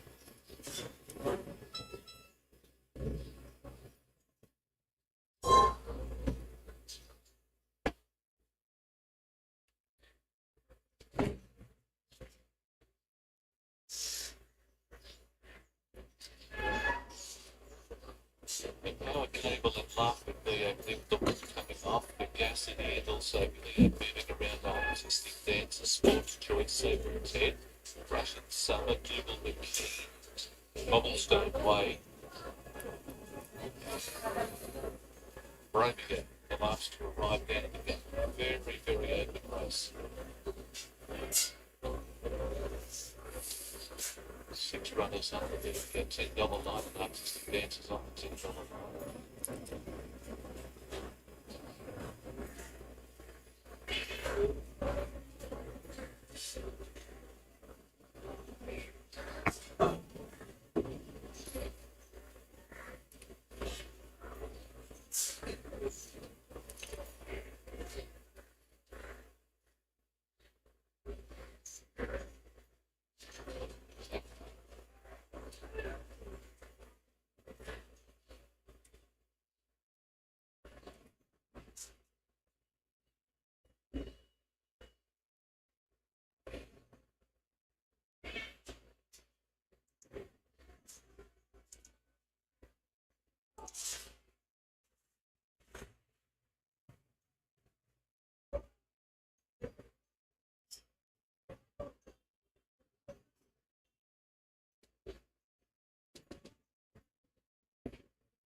Artistic dancer back from the wide alley.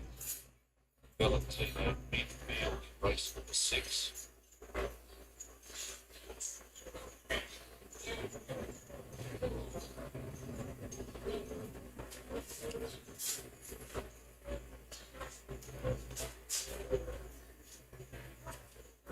Power cable over there at the start. Moving around for Gassity, really added. His power cable moves up. Summer comes forward. Gilead about to move in for Gassity to get set. Cobblestone Way about to move forward from Mornington. Sacred Ted come up together. It leaves about 4 or 5 out of the gate. Voting on Sports Choice to move in. Dance to be written back from the wide alley. 3 out of the gate. Sports Choice, Laugh with Me, and Artistic Dancer is about to move forward. We're pretty close to a jump away for the running of the Oswide Plumbing and Civil Handicap. Very, very tough race. Artistic Dancer moves up and there's 2 to move in. Leanne stands well. Starter up, 2 to move in. 3 to get set. This is almost mission impossible, this one. There are just chances galore. No definitive favourite for the race. About $556 at the moment. Really set to run. Coolish day for racing at Ladbrokes Geelong today. Laugh with Me moves in. One of the many chances, they're set. Light on. They stand. Starter hits the button, they're off, and Gilead was slow to go with Sports Choice with the gates open. Cobblestone Way is also out of the gate. Dougal McKee fast from Vergassity. Sacred Ted wide from Power Cable Bromeo. Gilead getting his head up in the air, being passed by Russian Summer, Sports Choice, Artistic Dancer Reasing, and a length and a half away, Laugh with Me. Running the first bend, 900 metres out, Cobblestone Way in front. Sacred Ted parks outside the tempo now. A length and a half away, third, Dougal McKee. Power Cable much more handier today on the fence. Then Fugacity, there followed next of all by Bromeo. Gilead getting up on the rail with the mouth open from Russian Summer. Sports Choice Artistic Dancer being passed by Laugh With Me, who's taking shortcuts up on the rail. 500 metres left to run. Cobblestone Way, Thirst Along, 3/4 Sacred Ted, Elect Power Cable. Outside of it is Dougal McKean, Fugacity, White, Familiac, Romeo, Russian Summer, Laugh With Me, and Artistic Dancer as they turn. Cobblestone Way flat for home, Elect and a half in front. Got away now from Sacred Tent. Power Cable starting to surge on the fence. 2 lengths further back in the field. Fugacity making ground. Power Cable's the one. Power Cable moved up on the inside of Cobblestone Way. Power Cable after jumping better in front is hanging on, and Power Cable just one 8. fencing the photo finish from Cobblestone Way. Third, I'm not sure, Dougal McKean, Artistic Dance, Sacred Ted. All in photos from Mike with me, Iliad, Bromeo, Fugacity, Russian Summer. And the last one to pull in would have been Sports Choice. Well done to the owners. I was having a chat with them not long ago, and they were worried about the horse getting out to the barrier, getting back. Well, today jumped brilliantly, and I think it's just had a margin to win by a nose. From the horse on the outside, Cobblestone Way, fought back. Once Power Cable got to the front, hadn't seen the winners stall very often. Had a real think about it the last little bit and dug in. 8. Win by a whisker. The horse on the outside, Cobblestone Way, a really good finish. Third, I wasn't sure, so 10 confidently given the inside, just him on the red. So well done to the boys. Done a good job there to get the horse home. It's been power. Okay, Billy Egan winning double for Bill, so getting the saddle today. It's a bit of a surprise, but the gates open, see it up running third, and Norman walks out, gets back to the field today, jump. They're saying it's a bit of a surprise. That's not a surprise. That's how it was designed. But this track is playing okay. They're not doing hanky-panky. They are going with true handicapping. So far, that's what has happened.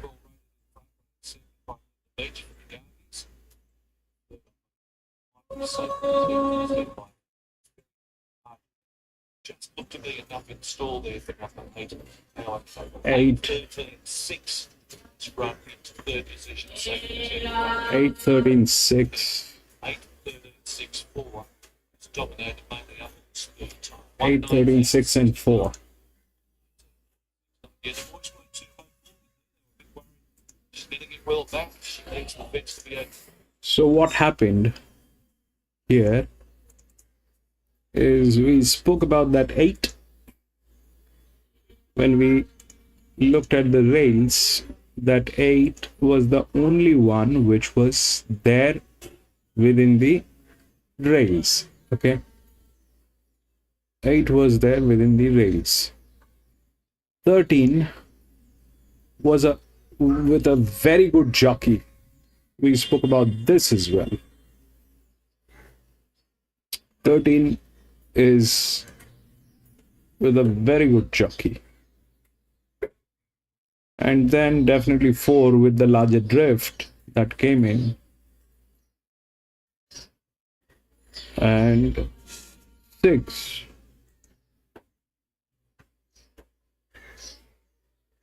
came in a way. Somebody had to be the 4th, so that's 6. But the reason I was out of this one is because of this. Because of this.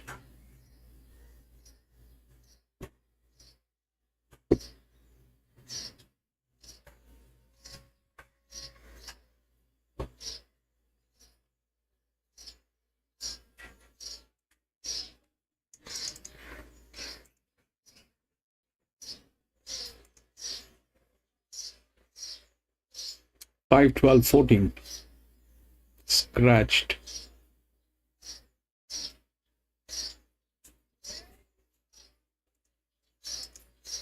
7, 9, 11, and 10.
Arman 5, Barnstable.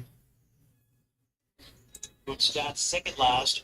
Easy looking goods, 2 lengths away as they hit the top of the track. And it's Let's Trot leading, 3/4. Nietzsche second, dominant. It's leading. Comes in fourth, now striding up Dollar Shot, terrifying in the middle. Penny Spend is behind those runners, and then comes Delightful Dream about to circle. Explosive Fingers back third last, and then Rebellious 2 lengths away last. Easy looking good, 400 metres to go. Let's Trot travels well on the lead. It's Let's Trot down by 2 lengths of Nietzsche. Dollar Shot. Come on, baby, run. Oh, it'll win. It did not lose a slightest momentum, man. That is beautiful. Beautiful, Ottoman. Explosive Thinker and Nature also there. And then Penny Spend followed by Delightful Dream and Easy Looking Good is clocked in at the back. Let's Trot, Reese Goodwood, Luke Sadler. Okay, this is what I have for the fifth one. It's a third up benchmark 58. That 7 is the favorite. 7, 9, 11, and 10. Okay. If we look through the rails, the 9 comes up. Now, the 7 is the only one which is handicapped here. That 7 is the only one which is handicapped. It's with very good management, and honestly, when I'm looking at the pressure point, see, this is not adequate. For 1100 meter, this is not adequate. This is not adequate.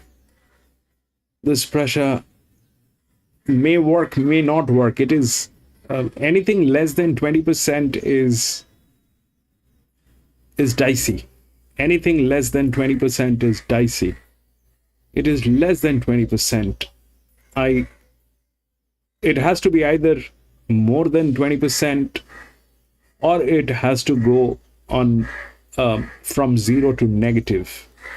Anything in between from 20 to +1 is kind of more of a disadvantage than advantage. But this is borderline like 19, 20, whatever. So that makes it a check. That there's a possibility. I don't know. It's there within the rails. Everything is there. But when we look at the handicapping number, that is again a drift number. It's a drift number. That's 5876. It's 5,000. The other one here was 8,000. The only linear that we have seen winning today was that 14, which was in a 3 figure. And these are drift numbers. These are drift. They'll get in. They'll get in. This one will get in, but can it win? That's the question. That's a big question. I don't have the answer for that. Now, the other ones is 9. 9 is in a better position through the rails. 9 is in a better position. It is 0. So that's good. This is -17, which makes it an EW 8.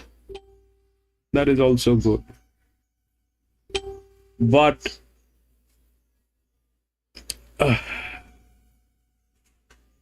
the one which is kind of a little intriguing here, that is number 1. It's in the best hands. This horse would have been a neutral in an upgraded race. Here, it is not a neutral. On the contrary, it has advantage. That's the best hand. 1 is the best hand. If we compare 9 And this one, the pressure is more on this one.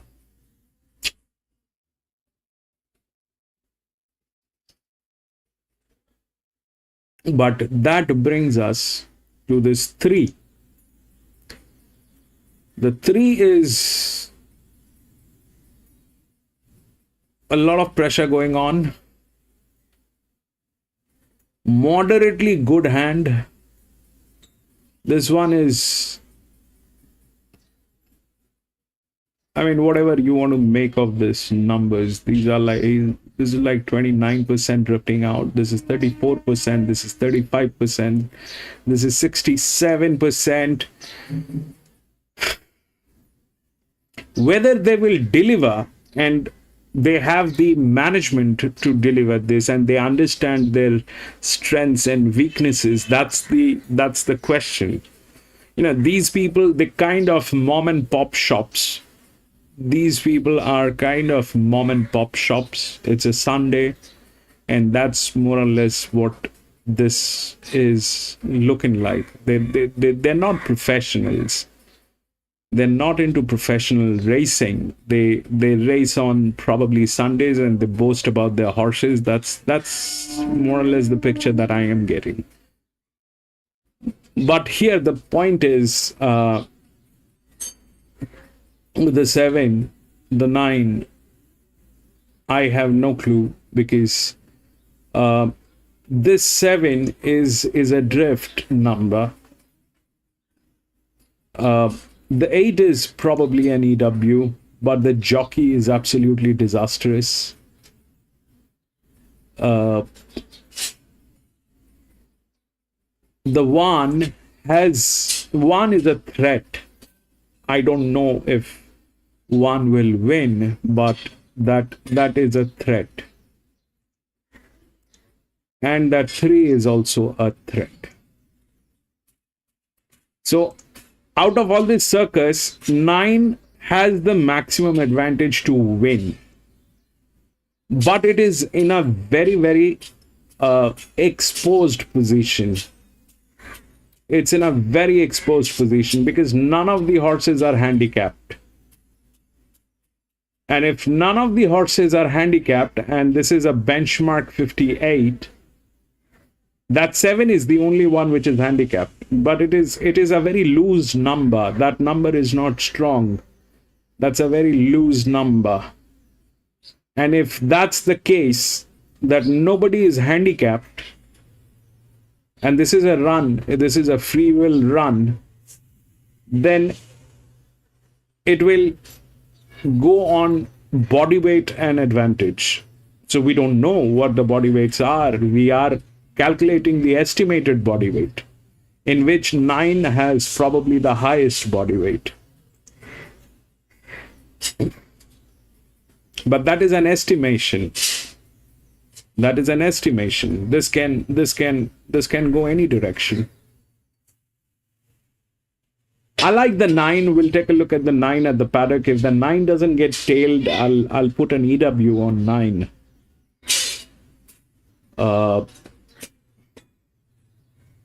That's the most that I can do.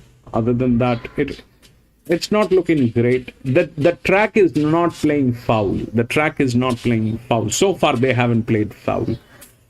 And but this is the 5th race. And if there are quaddies, they are going to try to disrupt the quaddies in this particular race.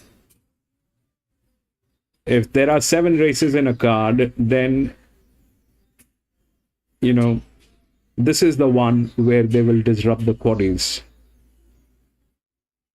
the quadrillas. So the multi-legged ones. Now this I like, the 9 I like, but it is very much exposed. It is not a number that is winning number. This can be challenged by 1. This can be challenged by 8. This can be challenged by 3.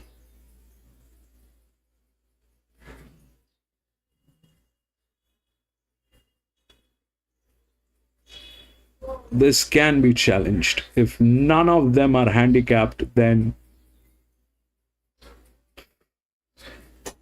Even for that matter, this 13th, the highest, then this one. This is, we'll give more priority to 8. 8 is an EW position. So this can be challenged by anyone. This can be challenged by the 8. This can be challenged by the 1, 3, 7. Winning is a very slim chance. It's a very, very slim dicey chance. 9 is a good one. We'll take a look at the paddock if that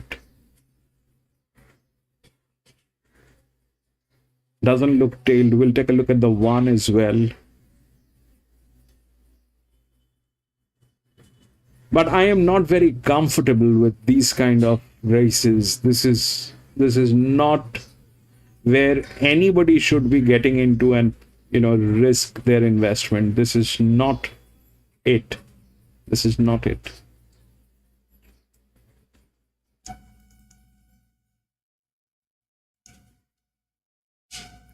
Goldburn 7.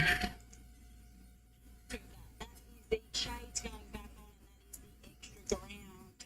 He think the last start under the big weight at the start Friday. He flew 154, gets a nice weight to pull again. The most lively raced horse in the field is number 7, Miss Dynamo, for Billy Healy and Andrew Malley. She broke through at start number 8. The dominant maiden win. Deserving maiden win last start. You go on with that. He's holding himself together well physically as well with his preparation. Good, because last time you said she looked live. Now the 8 Flash Prince, she really backed up well off that win. Flash Prince number 8 for the gear and stable. We've got CJ Graham in the saddle. Now this was a win last out at Toowoomba, and when the markets went up for this meeting, he was probably the best and fastest back horse all day here today.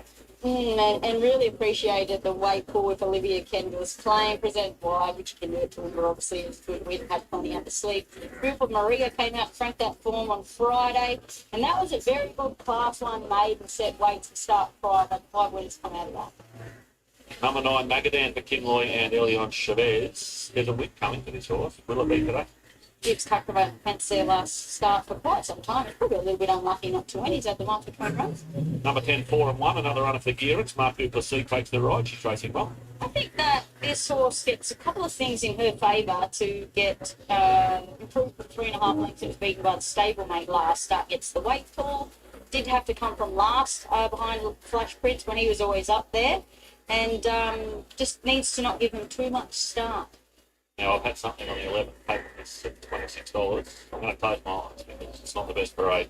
Bisham and Kaya, Kirish Kanan. Always parades like that. That's her. So nothing new there. She's tough. She's run well enlisted company. This man, she's finally had a break. So it's good to see her have that skill. She's third up, getting fit. She had to go from 1600 first up, which is a bit of a task. Nasty from last. That was an equal farm last start behind Outburst. She got assisted by a tearaway leader. There was a better run than Fleet. She gets a good swing at the weights on her. But that is her to a T on screen. Yeah, they must have come with little electrolytes post-race for it. Hey, what is it, Jules? Yeah, big stroke over there. Painful miss. Can I get on the late mail? 11, 8, 2 and 5. You just get that stuff sorted out. Painful miss goes on top. Not the best parade, but that's you get it back. Massey wants to find out. I do think Flash Prince parade is great. Hard to beat. Biker Bill can always win around here, and up and comes the young leader. 11, 8, 2, 5. 6, 5, 2, and 11, 4, 9. Who knows those shades going on? He gets the extra ground today, so that's a bit fine to do. I think Bruce needs a little bit extra, but perhaps taking a forward position would be fantastic. Got 6 on top of the 1. All right, here's Josh. Thanks, Emma. Thoroughbred Silk Stand jammed up with Grandstand. And table for complete the line for Kira's New Many. The field will be right. So barrier 4, the wave. Light turned on at the 2200. Should be right there with it. Their Flash Prince, they're racing. Flash Prince away fairly, daunting out the door for Dynamo.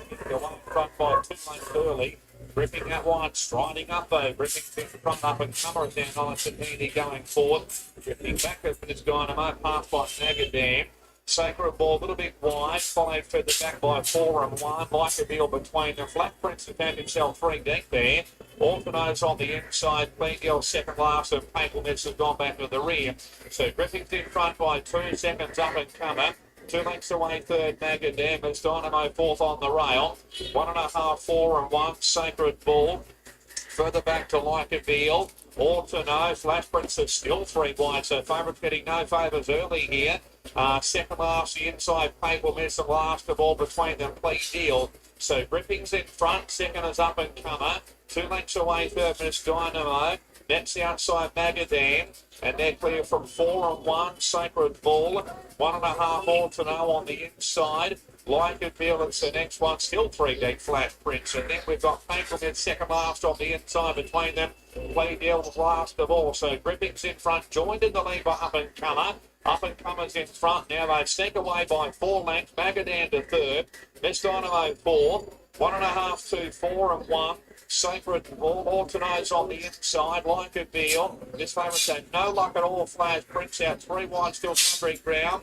And then Painful Miss on the inside and still after ball of Clean Deal. Up and Comer down the side. Pierce out inside in front by 2. Second Gripping. Sneak away by 5 now. Miss Dynamo on the inside of Magadan. 11.5 to 4 and 1. Sacred Ball and Flag Prince is still that second and third last. Up and Comer inside the 500s in front. 11.5 clear. Second Gripping as Dynamo third, about 3 away. 4 and 1 the inside. Magga down the outside. Up and Comer went by the 300. In front by a length and a half still. Trying hard Gripping. His alternate down the outside. Miss Dynamo's plugging home. Weaving through with Sacred Ball. The inside is also coming through 4 and 1. Right across the track, Miss Dynamo. Inside 4 and 1. Alternates out wide. Miss Dynamo. Miss Dynamo's 1. Photos the finals. 4 and 1. Out wide alternate. Sacred Ball. Followed by Up and Comer Gripping. Then we had Painful Miss. Further back to Plain Deal. Back behind those was Magadan, Like a Deal, and poor Flash Prince was wide all the way. Had a top run, was pulled up at the tail. We've got a photo, and it's a very, very close go. Miss Dynamo out wide, 4 and 1 closer to the inside. They're across the track. It was a busy finish. Up and Comer had every chance and folded up. And we've got noses up, noses down. Look at that. Or 2 nose there. Miss Dynamo's there. 4 and 1's there. And Sacred Bull's there. So we've got a lot to work out. The numbers are in the frame. So here we go, folks. 7, Miss Dynamo. 6, or 2 no. 10, 4 and 7. and 3 Sacred Bulls. So the numbers up very quickly. 7, 6, 10, and 3. The winner, Miss Dynamo. Billy Healy has gone back to back, come out of her maiden. Dominant win, jumped into a race where some horses have won 9 starts. It was going to be difficult, but she did hold the condition well in the yard, and she's got her in a very busy finish. The race was run in patches, slow early, quickened up mid-race. The chasers looked off the bit, but they all managed to get there in the end. 7, 6, 10 and 3.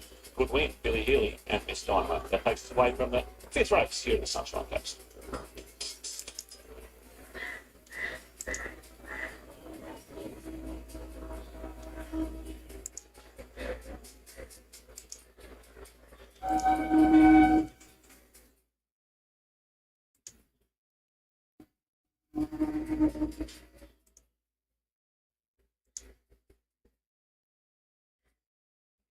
Man, we missed the paddock. I wanted to see that 1 and the 9. We missed both. 13 is getting tailed. Nothing on 13 actually. I wanted to check the 1 and the 9.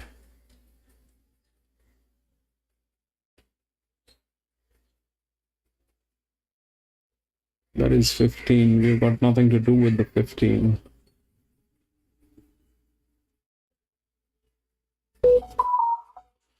I'll be out. Haven't been able to see anything. All the horses are getting tailed. I'll be out.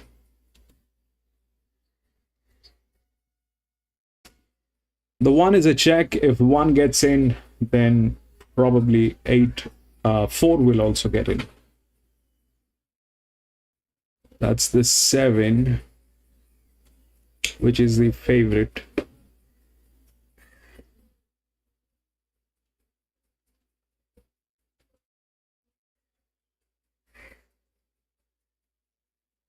That's the 1. Man.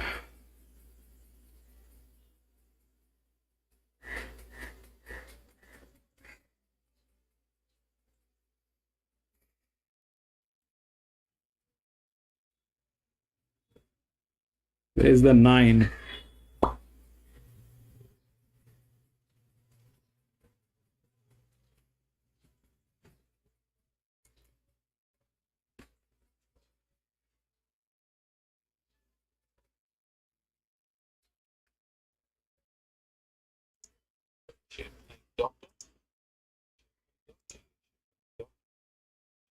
Doctor, cracked by Period.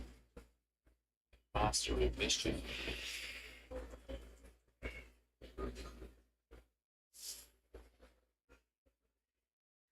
Chili time, 4. several weeks, chili time. Yeah, the 4 is a drift that will get a place, but for that one, I mean, 4 is from gate number 8, so that's a very strong one, should get a place. And the one in question is 9 or 1, because the 1 is in very good hands, and that is the threat of this card. If 1, that's the 9.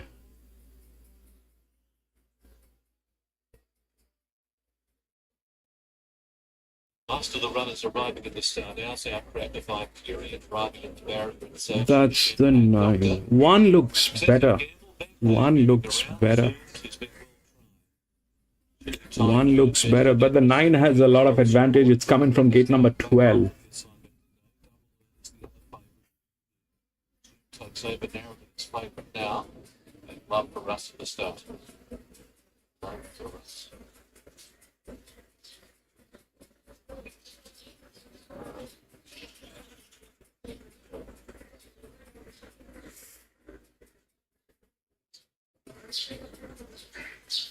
It's a tough race, double earn for me. It's a nice run from the gates.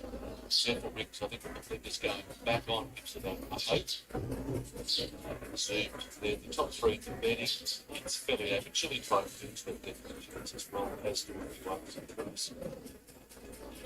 And they're about to load up. 7 race carnage, Champagne Doctor and several wings up close to the gate. I'm out. I'm not in. Chili Tycoon double earn to get set. What's favourite at the beach right? Expected the speed. It's raced very well with his team first up. Seems to always race well. I don't like to get into these kind of situations where, you know, it's an open race and everybody has advantage. Then it becomes dicey because we don't have the data on the exact body weight of these horses. The momentum of the horses will make a lot of differences. These type of races are very dicey because the heavier the horse, the advantage is more. And if it is not a handicapped race, then it becomes very difficult to identify. Centre run, Champagne Doctor, the inside gate, the starter up, the light on, signal given. Gates fly back, Scratchy start, excessive gamble, Master of Mischief, and Zoom drop back after the start. Best of Effort came out running to the lead. 6 is running. Fast to take a position. Love for Us on the fence, third. Nothing to worry yet. That's the 2. They were followed by Fury and over racing. Champagne Doctor. They are over racing. wide out, 2 lengths, Simple Wings, Master of Mischief. Then Excessive Gamble and Zoom's a mile back last. These two leaders are cutting at one another as they come to the bend. Bang Home's moved up to Vested Interest. 2 lengths away, Double Earn. And coming out wide, starting to run out, our Cracker by period in between runners. They were followed by further back Champagne Doctor. Bang Home took over. Look at that monkey on one. Look at that monkey on one. Okay, he got the clear opening. One. And Zoom is doing down on the outside just that. It's the inside. Look at that monkey. That's Champagne Doctor, Master of Mischief, and Zoom wide out. 9. 9. Zoom is so wide out on the track. 9, baby. Simple Wings. And then 9. Champagne Doctor back to the far side. I can't really line them up with the rail out. Master of Mischief's right there. 4-way Humdinger. 9. The guy is a monkey on the horse number 1. Well back in the field by Vested Interest near the tail. 9, 13. No, 9, 3. I think. And we'll get home in the last ride to win from 9, 3. Champagne Doctor. Vested Interest. 9, 3. Place up Master of Mischief, 51 to the 30. So we spoke about the 3 as well. The 3. 9.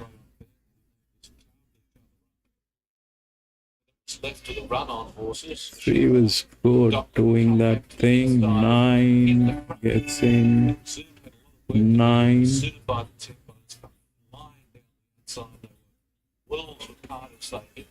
What are the numbers? Arman, do you have the numbers? 9 definitely won.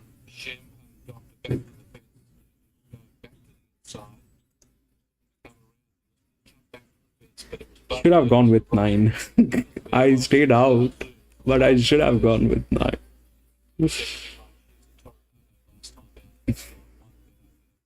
Finish. Champagne Doctor will run second. Maybe Vested Interest third in front of Master of Mischief, but that also was very close. Great finish. About a head covering 9, the winner soon. 3 Champagne Doctor second. 11 Simple Wings finishing third. Fourth going to 13 Master of Mischief. 9, 3, 11, 13. 9, 3, 11, 13. So we'll take a look at what happened. So 7 definitely did not get it. 9 with the advantage went in. 3. We spoke about this 3 from gate number 1 with one of the best jockeys. It is moderately good one. This could have, I mean, this thing can be challenged by anyone. So the 3 was neck to neck. Then it is 11, which is here. 9, 3, 11, and 13. 9, 3, 11, 11, and 13. With the highest advantage given to that 13. That 13 is the highest advantage. But the 1 did not win because of that clown. Good that I stayed out. It's a clown. This guy is absolutely moron of the highest order.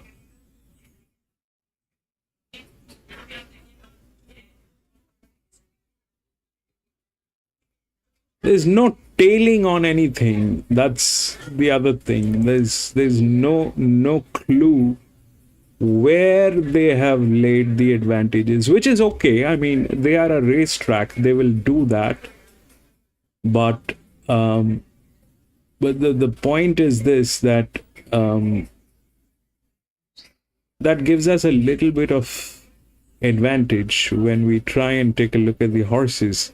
We need to have the tailing ones. I mean, that if that 1 had gone through, the 4 would have gone through with the drift. That did not happen. That did not happen. The 1 got stuck, the 4 got stuck. The 1 got stuck, 4 got stuck. This mule, this monkey is the reason for the loss of this 4. They should actually settle their accounts with this guy. If the 1 had if the 1 had gone through, the 8 would have, the 4 would have gone through with the drift. That did not happen. The 9 went through, and the closest one was this one. So if we look at the numbers, 9 and 3, you see, these are the closest numbers. So the drift did not get a chance. The drift, the 1 had advantage over both of these. The 1 had advantage over both of these 2. But that jockey was a clown of the highest order.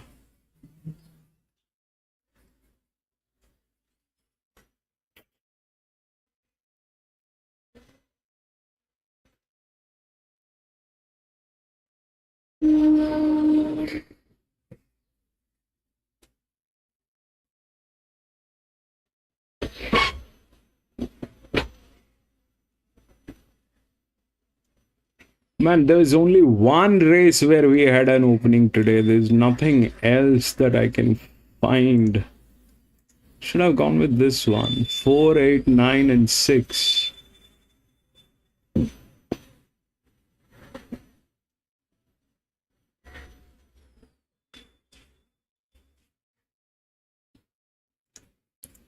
There's not a single opening that I've found.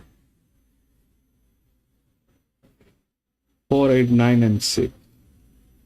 4 is the favorite.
Brazil 11 clear queen.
Oh, what? Man, I don't know.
For the lead, Zeusmas taking over. Gamble to second, and back to third. Mystic Bam on the fence. If Laboratory gets a good trail in fourth from French Flirt, who's now 3 pairs back on the running rail from Badachi, Piccolo Fiore, Bishop Rock, and then Tavino Bay, Eagle Warrior, and the Real Intrigue. Down the back, 1,200 metres to go, and it's Zeusmas, the last start Stony Creek winner. Takes them down the back by 1 length. Second is Woonamble, and then comes the favourite Mystic Band enjoying a good trail. Gift Laboratory, the second length is with it. They're side by side now at the 1,000. French Flirts, fifth back on the running rail, and Badachi starts to creep closer in the overtaking lane from Piccolo Fiore. And then comes Bishop Rock. Next to Vino Bay, who's stuck in traffic from Eagle Warrior, back to make a move at Real Intrigue. Top of the track, they run close to 700 to go, and it's Zeusmas and Woonamble. They clap on the tempo. They've got away some 3 lengths now. Gift Laboratory, and then comes Mystic Band, who waits for the fence. Badachi next, French Flirt, and then comes Piccolo Fiore. They start to compact as these leaders come back to the field, and they'll followed by Tavino Bays away from the fence, starting to get mobile. Eagle Warrior and Real Intrigue held up at the back end of the field. Piccolo Fiore goes for home. Surged up on the outside of Gift Laboratory and took the front, so Piccolo Fiore now by 2 lengths. Gift Laboratory, Badachi, and then followed by Mystic Band and Tavino Bay. Piccolo Fiore in front, keeps on bobbing on the lead. Gift Laboratory tries to drive, but Piccolo Fiore 1.5 lengths Gift Laboratory. Close up Badachi, and then came Mystic Band and Real Intrigue sneaking up along the fence. Tavino Bay close up, then French Flirt. And they're followed by Eagle Warrior with Namble, Zeusmas, leaders knocked up. 12. And Bishop Rock is clocked in. Aravan. Piccolo Fiore, selling with. And then Hanley up the road at Sale has prepared the winner. Fair by Fioronte. And All right, this is what's going on. This is again not a handicapped race. This is, they're calling it a benchmark 0 to 58.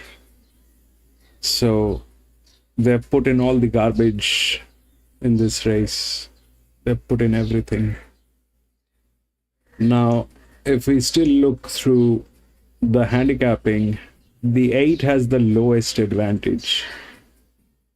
4 is, and they both are drifts. 8 and 4 both are drifts. This is also a drift number. So if we look through the rails, that 4 and 1.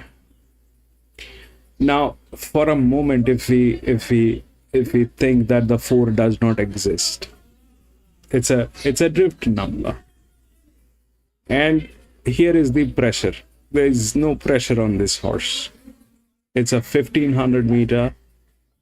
It is going to run, and there's no pressure on this horse. Can it win? Honestly,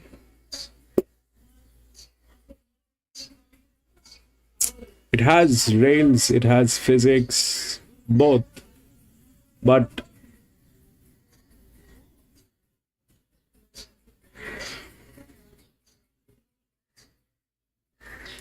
so what might happen if the 4 is not there? For a moment, if we think that the 4 is not there, then we do the smallest. The linear is 1. It's in very good hands. The advantage is there with this horse. 4 definitely is a little better, but advantage wise 1 is there. The problem with 1 is it lacks this side of the rails. That means it doesn't have physics. It will obviously, because it is from gate number 10, and that 6 is the EW. So they got the 6 right. The 6 is the EW. If this was a linear, like in this case, 8 was the EW right after the linear. Here it is 6. 6 is the EW. It has a very good jockey. It has a very good jockey. Now, if we look at the rails, that will be like this, that we get gate number 10, then we have 8, which is a gate number 11, which is a drift. So that is like that. Or the 4, which is also a drift. But 8 is a tailing gate. 8 is a tailing gate. Having, if we speak about 11, then we'll also have to speak about gate number 9, which is 3. And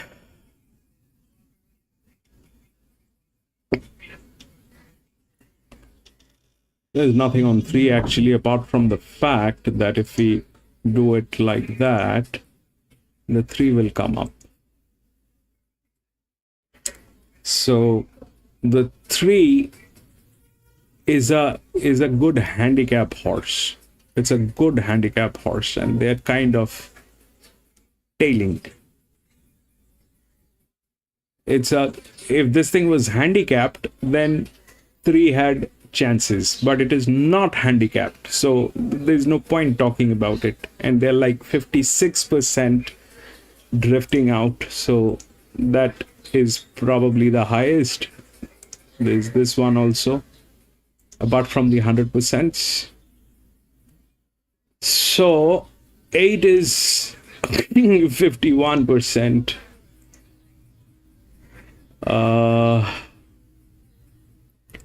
6 rightly EW at 13%, but there is this 11 which is also there. So if we look at the numbers between 11 and 3, they are neck to neck. 11 and 3, neck to neck. The only difference is 11 is in a better hand. So that's gate number 2. No match. I don't know. That 1 is a threat. That 1 is a threat. It doesn't have a good jockey. but it doesn't have the worst one either. The best jockey is on 9, which is from gate number 8. It's a 1500 meters, so that is not something that will work. 8, 9, 4 is gate number 7. This is gate number 8. But they're all drifting numbers. I don't like it. The advantage is huge on 1. That's one of the highest advantage. Then the other advantage is on gate number 4, which is 12. 4, 5. Then we'll have to look for 3. 3 also has a lot of advantage. 3 also has a lot of advantage, but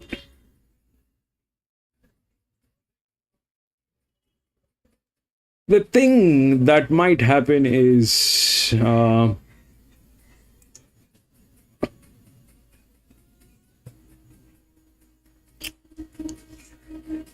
four winning is going to be it's not going to be easy.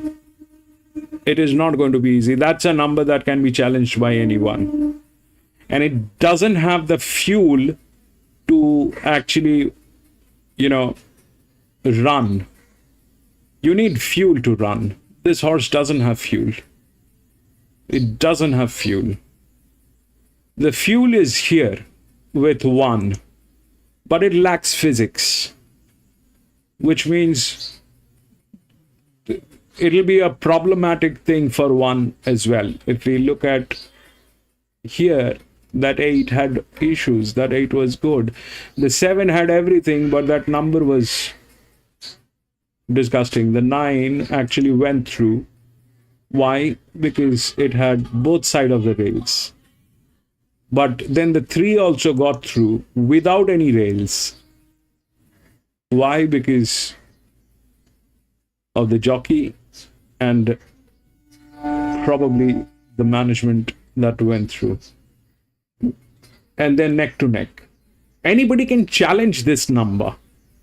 This number can be challenged by anyone. So if we look at like that, this number cannot be challenged by anyone, but they lack physics. So the horse might, it's an old horse, it's a 6-year-old gelding from gate number 10. There might be a problem with the horse. The horse might just refuse to run. That's a possibility.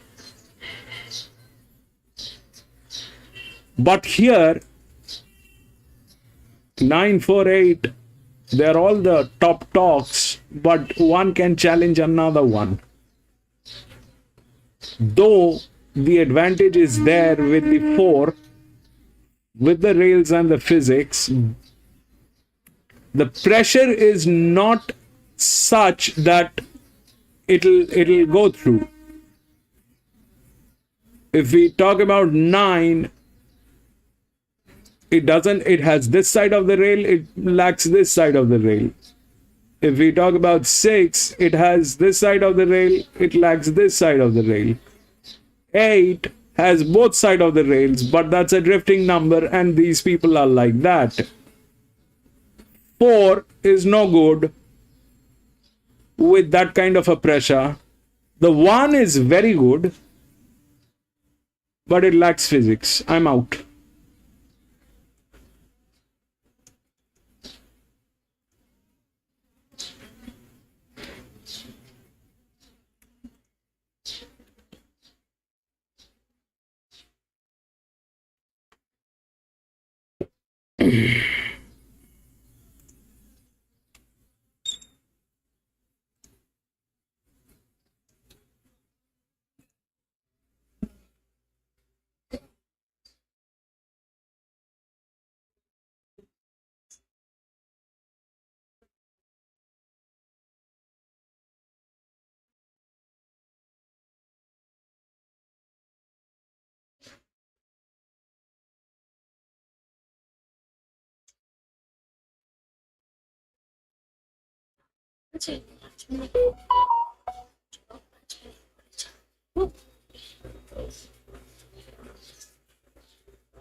That 11 is a threat now because it's a grey and it's a 1500 meter and it's in very good hands.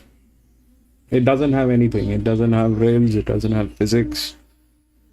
But I am out anyways. But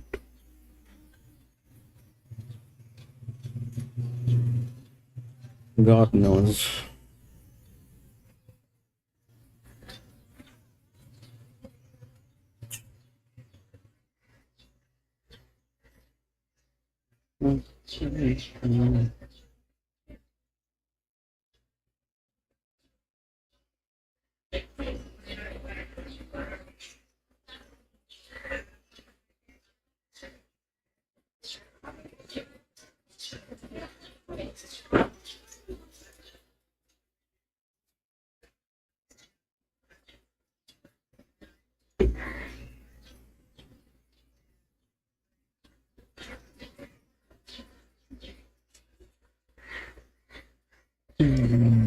They just don't have horses here. That's all. The track is good. They did not play anything unfair. But it is just that they don't have horses. They don't have stock.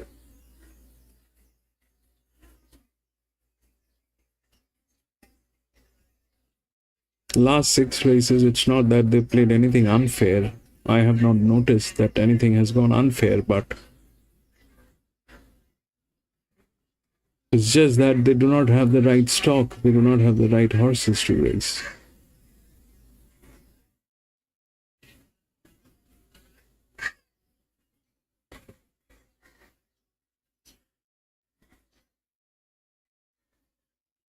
That's why, even if it is a benchmark 50 and above, they're not able to handicap those races. Because if they handicap those races, it will be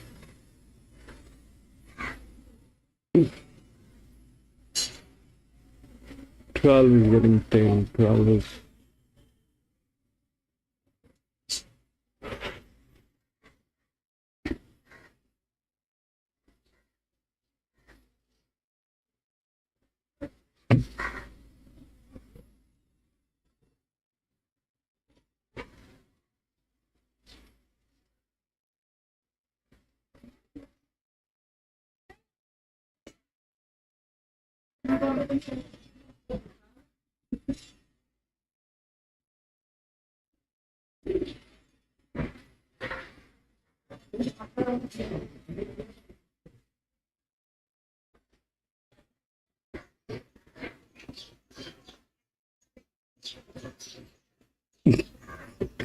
Araman, PC would have been so angry today if he was here.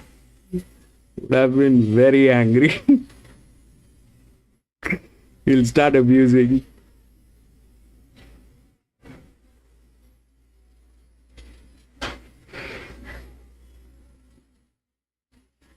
He gets very emotional.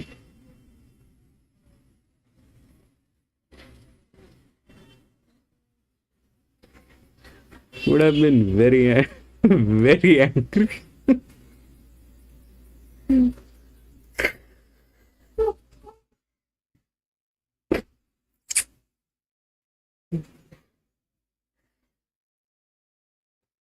Good that Frank saved his day and want to do something else. Anyways, we are not going to be racing tomorrow. We are going to be back racing on Tuesday again. We don't race on Mondays and Thursdays. We are going to be racing back on Tuesday. We've just got one more race to go here at Geelong.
Make any difference. He missed the kick and fast out Son of Grace to a clear lead.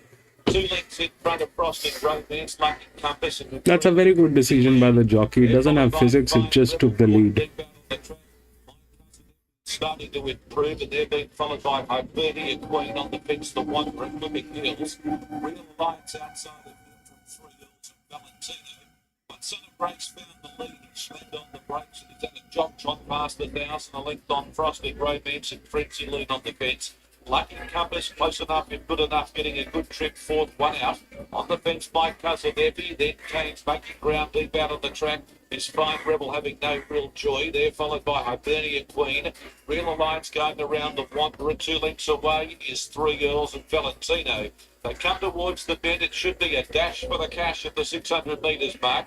Son of Grace has had a picnic in front of half 3/4 Frosted Romance. Run, baby. All that you have to do, Mr. One, is run. You don't have physics, but right now it doesn't matter. You run. Run. And Fine Rebel staying on wide. Run, baby. Back Son of Grace again goes to a clear lead. Lucky Compass is going to have to really lift it. Run, baby. But the one that can win is Son of Grace. He's nicely clear of Frenzy lead. One, Gets the cash. Fine Rebel second and third. We're playing fair at this track. It is just that they don't have horses. Compass a big flopper ready. Then came Frosted Romance, Hibernia Queen, the Wanderer well back in the field with my cousin Effie, and near the tail pulling up would have been 3 Earls and Valentino. I don't know what are the numbers, but one won. Absolute picnic in front of John. 2 lengths clear with the gates open. So what happened here is that one was the best horse, top advantage, best people, and that worked. And 6 was the EW. That worked. I did not go with it because both of them lacks this side of the physics. But it was a good decision on the jockey. It was a good decision. The jockey decided to take the lead because he was very much aware of what he was dealing with. And he doesn't have the physics to pull it off in the last 400 meters. He just took the lead. So that worked.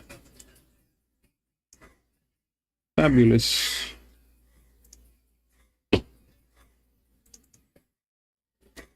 I'm going to be back in a jiffy.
Okay, we'll take a winning numbers here.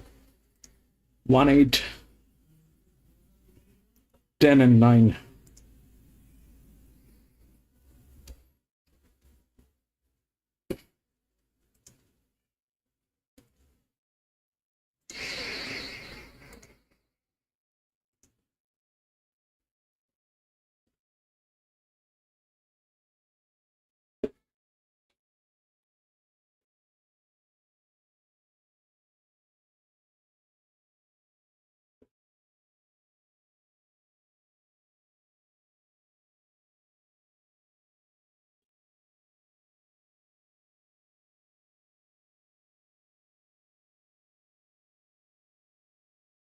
So what happened is that 1 went through because it was the best horse. I mean, if for a moment we had removed that 4, that would come in top. 6 should have been an EW, but it did not do anything. What happened is that 8 with the drift got in. It's a bigger drift, more than the 4. So 1, 8 and 10 and 9. 10 is that 8-year-old mare. Man, can you believe that? This was such a big disadvantage that the 8-year-old mare got through, but this thing did not get through, the 4. This 8-year-old mare got through with that kind of a linear drift, but this one did not win. Did not get even in the top 4.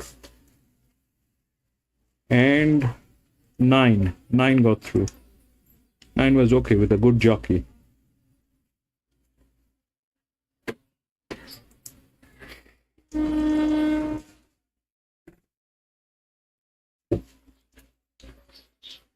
Come on, Geelong, give us one opening. 8, 2, 6, 10.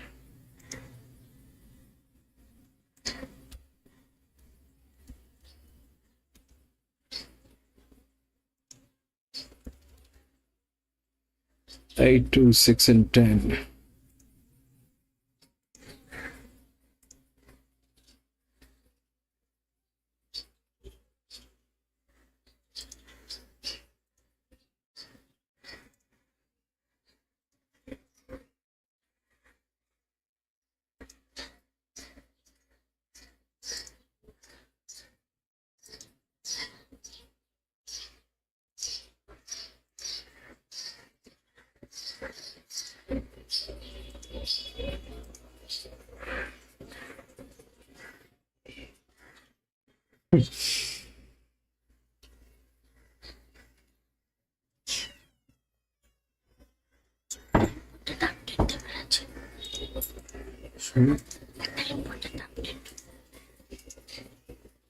আমার settings এর কিছু গন্ডগোল ছিল phone করছি চাপে phone করছি কথা বলতে পারো না ফোনটা পেয়েছে নিজের ফোনে বলছি আমি নিজের ফোনে যখন দেখছি তখন হচ্ছিল তখন ইউটিউবে চেক করে সেটিংসটা আর তখন তোমার ফোন পাইনি বুঝতে পারছো সব সেটিংস তারপরে নিজের থেকে গেছে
I just thought in Vegas, I guess, like tracking through and you've got yours, mate, to make that swing towards another horse. But it's probably not sure there's Claymore first up in the wrong race. Smart always takes their horse first up in the wrong race. If you like Claymore, don't stop like camping out the next two. You're already going to get a 94. So if you like it, to go reach to the way by 5 minutes, 6, it's just a fact of, the bottom thing. It's set these bucks, they always are winning the risk of all first up on the wrong race. So if you home life down, well, you're going to get a big price.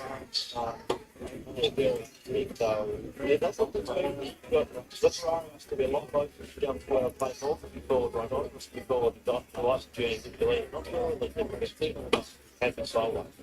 This one, the quick going on is Rex Ferrari, changing the club colours, so this for the all white there, more than number 4 for we head up there, to Adamo basketball, it was 25 minutes for Zebra. One back, odds on favourite. And it's the Gallagher's pair who are about to come up. Typhoon Harmony, firstly, for Danny Chapman.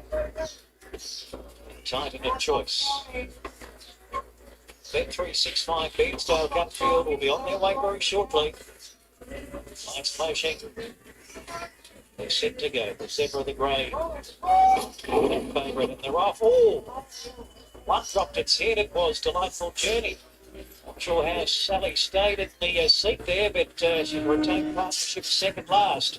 Titan of Choice up to his old tricks, trails the field, so heading towards the 1400 metres. It's La Ferrari and the Zebra were pairing off in the lead from Claymore, getting across now to be in third, Rhinoceros is fourth, and then Typhoon Harmony coming out of the pack into fifth. Next is Delightful Journey, and Titan of Choice back on the running rail is back last, so they're really slacking the speed heading down the back. Jake Duffy with La Ferrari. The Zebra is at its curve, a half length away, the short price favourite, Claymore. There's Delightful Journey. Many thought he'd lead, and after blowing the start, he's now going to take up his favourite role as he whisks around the field. A winner of this race 2 years ago, Delightful Journey's now on top. A length and a half on La Ferrari, the Zebra. The speed now more genuine. They're 2 lengths on Claymore, Rhinoceros. And then comes Typhoon Harmony, and back last is Titan of Choice as they head by the 600 metres. So Delightful Journey.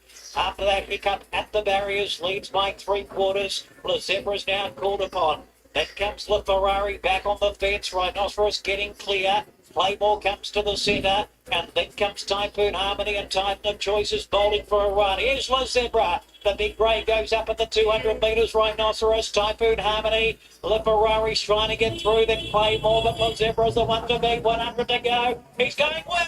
He's going like a winner. La Zebra, home for Nugent, 1 and 5 length and a half. Rhinoceros second. It's a Quinella for the stable. Then followed by, down the outside, Typhoon Harmony, and getting up along the fence was La Ferrari. Claymore was next, and then came... Okay, this is what I have for the fourth one. The seventh one. So we've seen the sixth one. This was a benchmark 0 to 58. This is again the same thing, 0 to 58. The favorite is 8. It's in very good hands. I mean, out of all this that is happening, this is in very good hands. But it doesn't have the physics, the rails, nothing.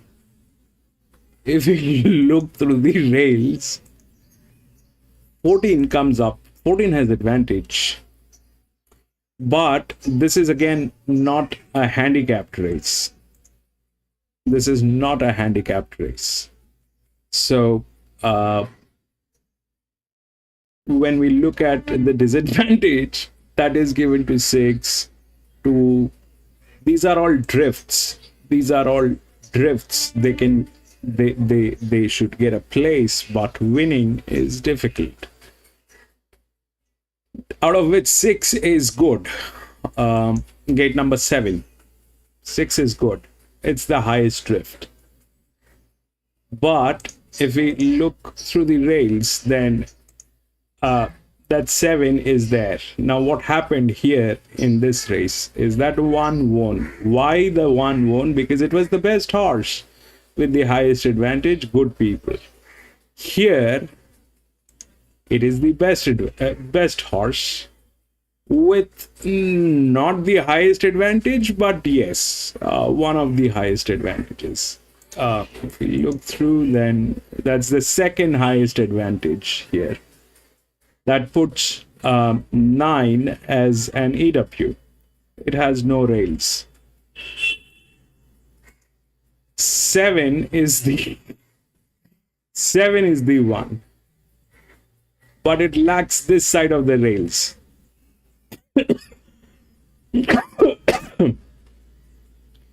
And the jockey is probably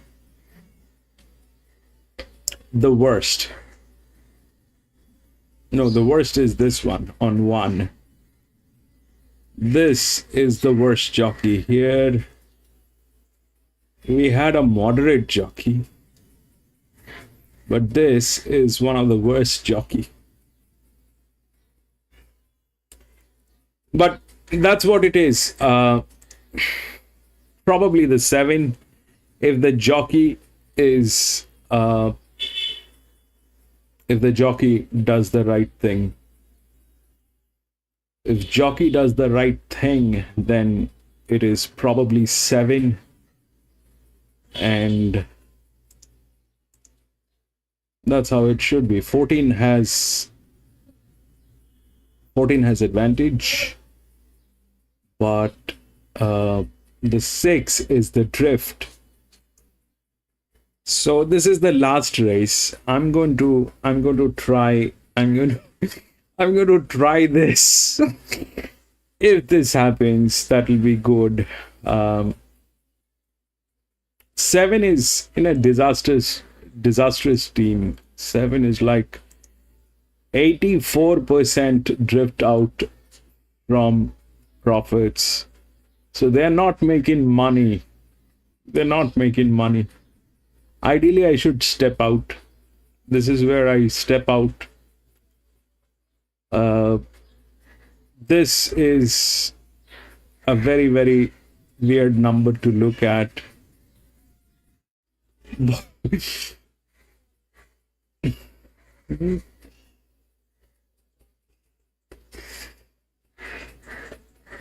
Here are the chances. The 7, 6, and 14. 7, 6, and 14. That's what should happen. 7, then the drift, then the advantage.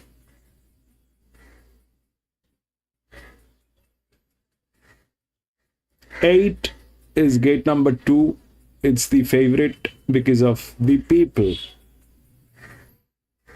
Or for some other reason, maybe the jockey. I don't think it is because of the people, because this is not a number that is easy to get. That is a number which is easy to get. A jockey can be identified, but a profit and loss of a company needs to be worked on. I don't think it is because of that. I think it is because of the jockey. But that's not the best jockey. The best jockey is on 6. And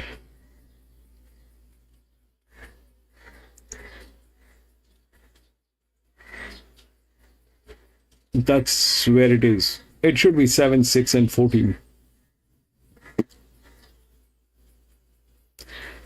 Or maybe that 9, which is the EW, that's also tailing. This is 17, 6, 94, 11, drift. So the drift should work. This is not that likely. It doesn't have any side of the rails. So the drift should work. The 7, 6, and 14 should be the numbers. I'm very tempted to play this, but we'll take a look at the paddock and we'll see what's going on.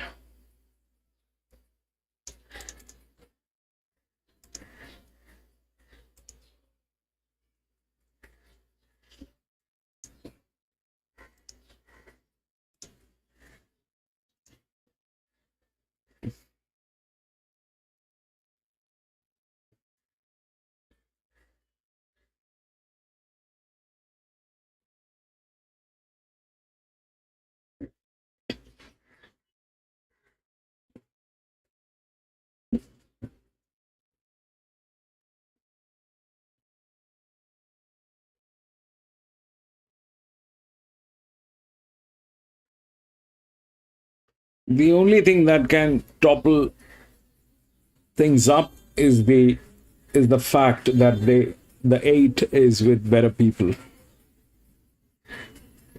They're like, I don't think these people understand they have advantages.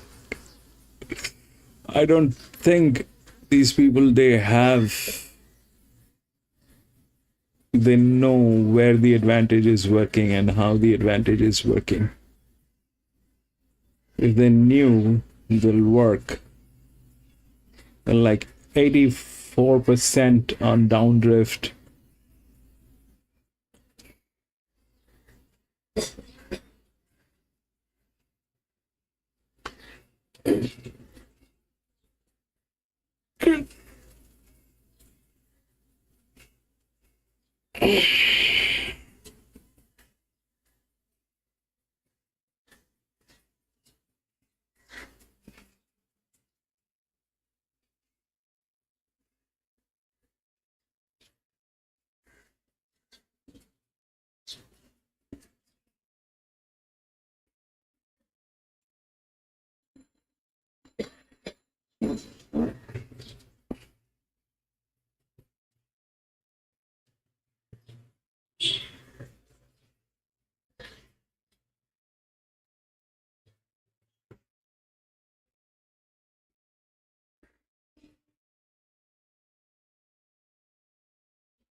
I'm very tempted to go with the 7, but they're 84% downstream. How will I am very tempted to go with the 7, but I am going to give it a pass.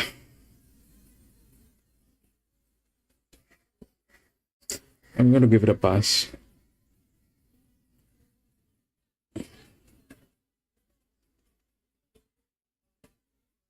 "84% drift is like a huge mismanagement. These people can default at any point.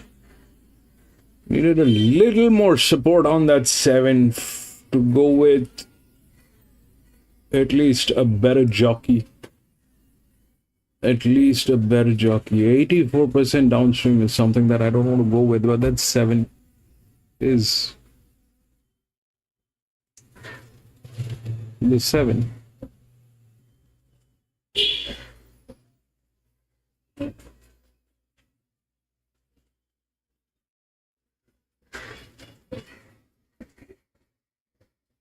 Today, big boy.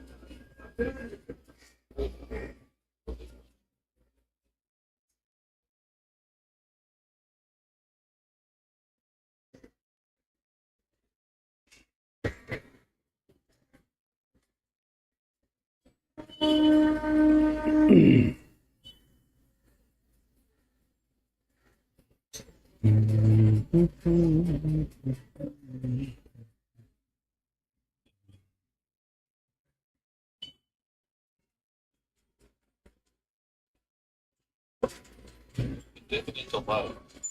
We'll have an indefinite or low. Then it goes to hyphen back into the building, so we've got an indefinite or low. Indefinite or low, right? Yeah. So let's say the yachtsman over there at the start. So too is no matter what. No matter what, James Seal, no matter what, James Seal. Nice. No matter what an ice no matter what red target, comparison, ice no matter what. going to run late. Indefinite delay, you realise. We have a patron downhill. He's being attended to.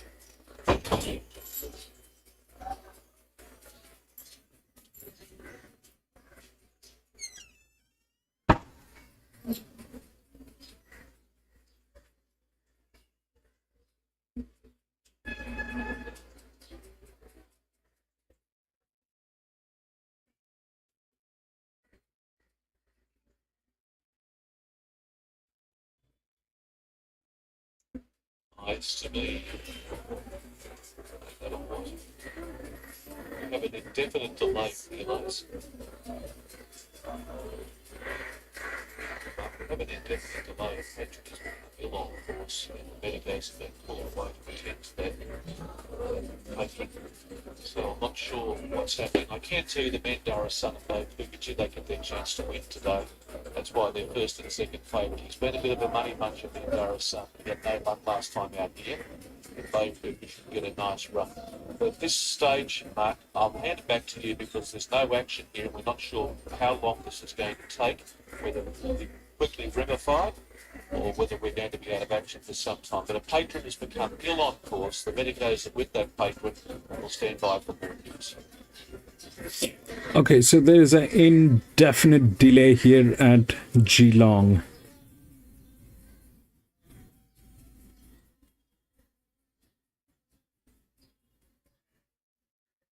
There's an indefinite delay. That's what they're saying.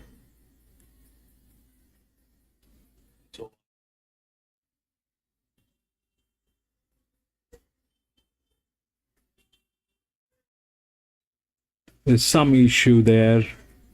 There's an indefinite delay here.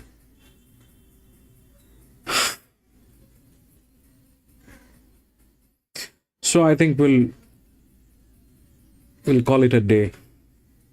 We'll call it a day today.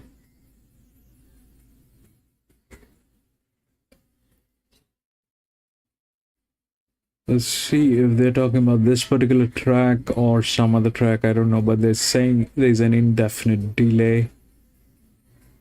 That's probably here, and it looks like it is here. Are they loading?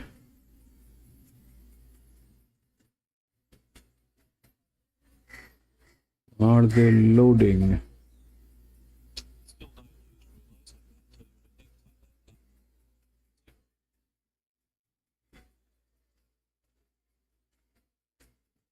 It's amazing why it's always the last race when something happens, bro. It's never the first, it's always the last.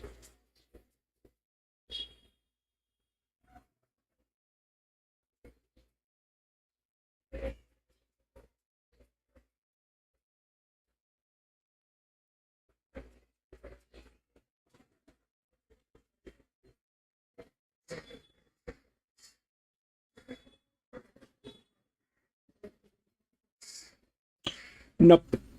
They're not going to load. There's an indefinite delay here at this track. Let's call it a day. And but I'm going to be racing back on Tuesday. So this was unfortunate, the last one. Anyway, I was anyway stepping out, so not much of a loss. And but thank you so much for being there. Araman, thank you so much for being there. Frank, thank you so much for being there, my friend. Azar, thank you so much for being there. Daos, thank you so much for being there. Tuna, my friend, thank you so much for being there, my friend. I think that is it. Lewis, bro, thank you so much for being there. Have a great day, gentlemen. Just make stuff up.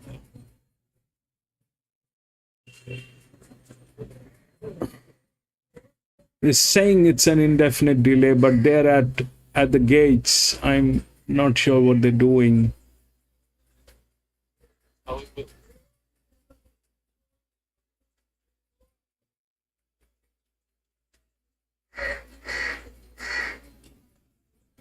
I think, what are they doing?